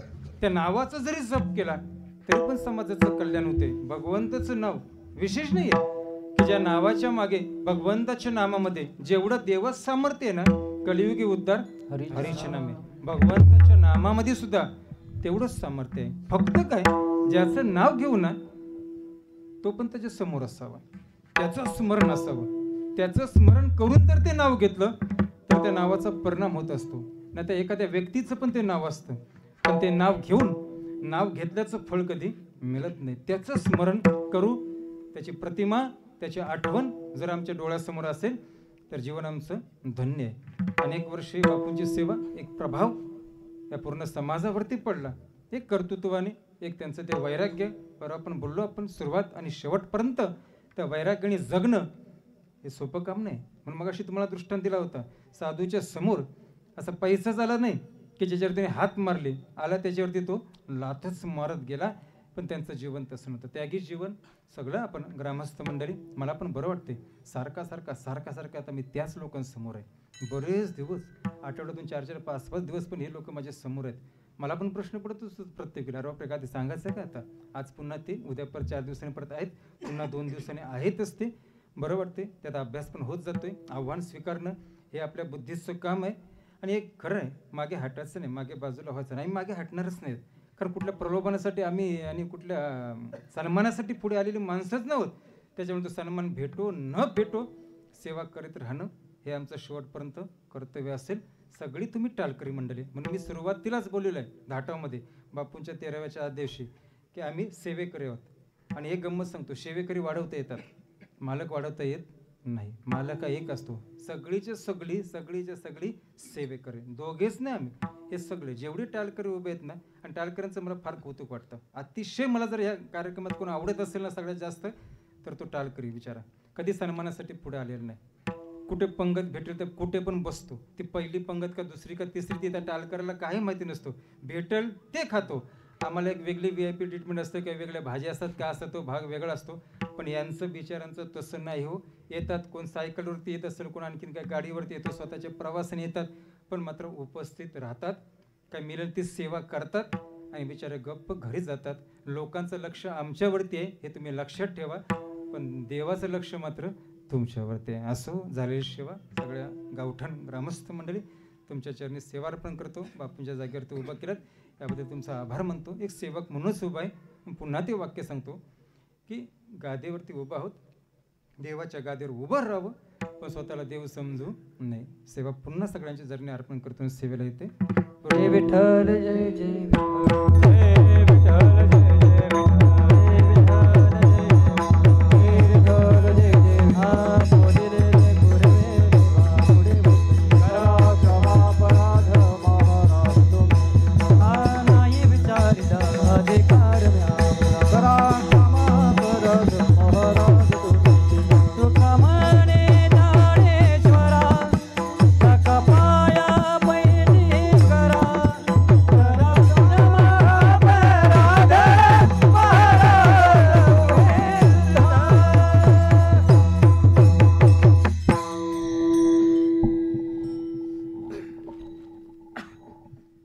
आज आमच्या या गावठण गावामध्ये तुम्हा सगळ्यांचं, वारकऱ्यांचं या पवित्र पदस्पर्शाने ही भूमी पवित्र झालेली आहे. या तुकाराम सोहळ्याचा हा 32वा वर्ष, आणि त्या 32 वर्षामध्ये आज जी उणीव भासते ती म्हणजे बापू.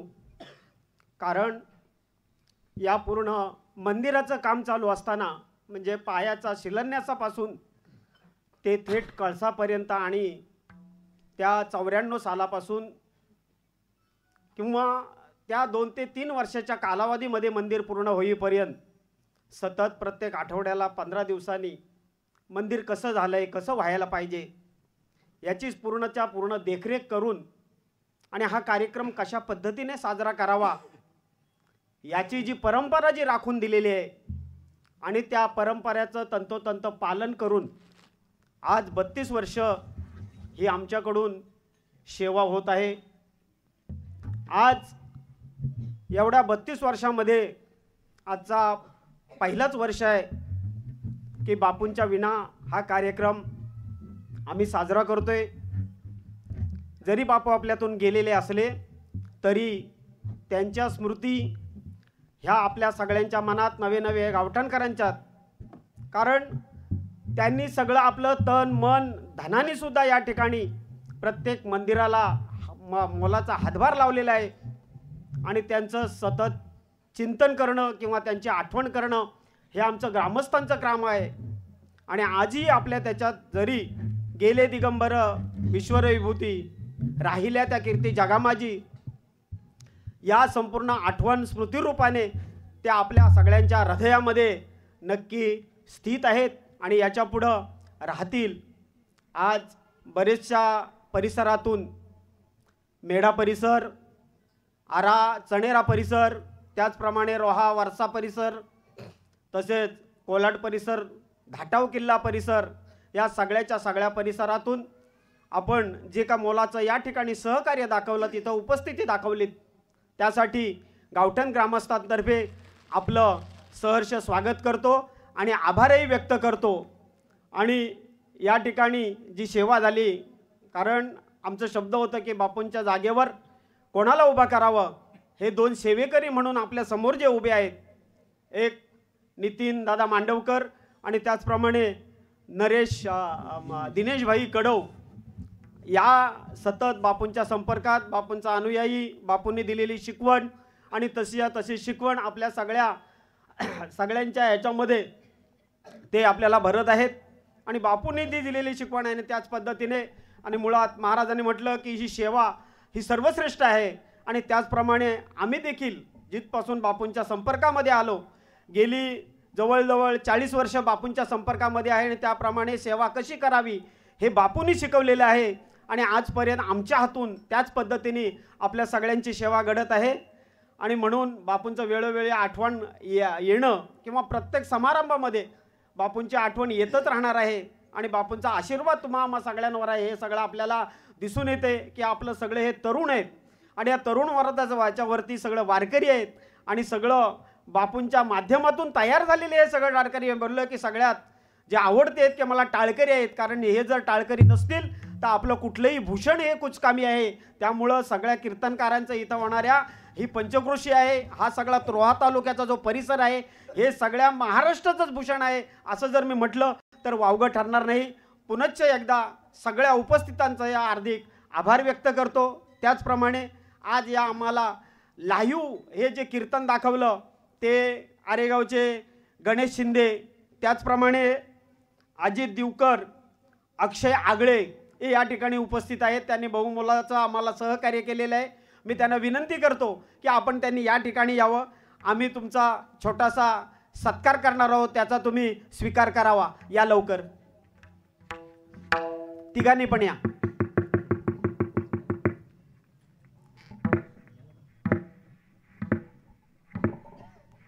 त्याचप्रमाणे हेही आभार व्यक्त करतो की सुशील खंडेकर यांनी या ठिकाणी वायफायची सेवा उपलब्ध करून दिलेली आहे, तरी त्यांचा देखील या ठिकाणी मी आभार व्यक्त करतो. आणि हा जो त्यांचा छोटासा सत्कार आहे, मी नितीनदादांना विनंती करतो की आपण त्यांचं शाल आणि श्रीफळ देऊन यथोचित सन्मान करायचा आहे.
त्याचप्रमाणे हा बीज सोहळा साजरा होत आहे, त्याचा पहिला दिवस आहे. आणि उद्याचा मुख्य दिवस की या ठिकाणी बीज निमित्त पुष्पवृष्टीचं जे कीर्तन होणार आहे, ते कीर्तन गुरुवर्य नारायणदादा वाजे महाराज अलिबागकर मठाधिपती पंढरपूर यांचं 10 ते 12 या वेळामध्ये तुकाराम बीज सोहळ्याचं पुष्पवृष्टीचं कीर्तन होणार आहे. जरी आता जसं आम्हाला सहकार्य केलं त्याचप्रमाणे उद्या देखील 10 ते 12 या वेळामध्ये पुष्पवृष्टीच्या कीर्तनाला आपण सगळ्यांनी हजर राहायचं आहे आणि त्याच्यानंतर महाप्रसाद होणार आहे. महाप्रसादानंतर सायंकाळी बरोबर 5 वाजता पालखी सोहळा होणार आहे. जरूर आपण या पालखी सोहळ्यासाठी या ठिकाणी उपस्थित राहायचं आहे. आणि संध्याकाळी 8 वाजता पालखीचं या ठिकाणी आगमन झाल्यानंतर महाप्रसाद होणार आहे. याची सगळ्यांनी नोंद घ्या. आणि वेळेवर सहकार्य केल्याबरोबर पुनश्च एकदा सगळ्यांचं आभार व्यक्त करतो.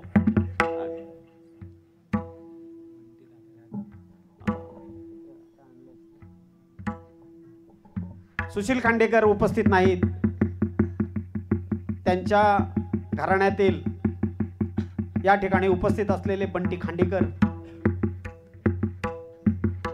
आपण या ठिकाणी तो सन्मान स्वीकार करण्यासाठी यायचा आहे.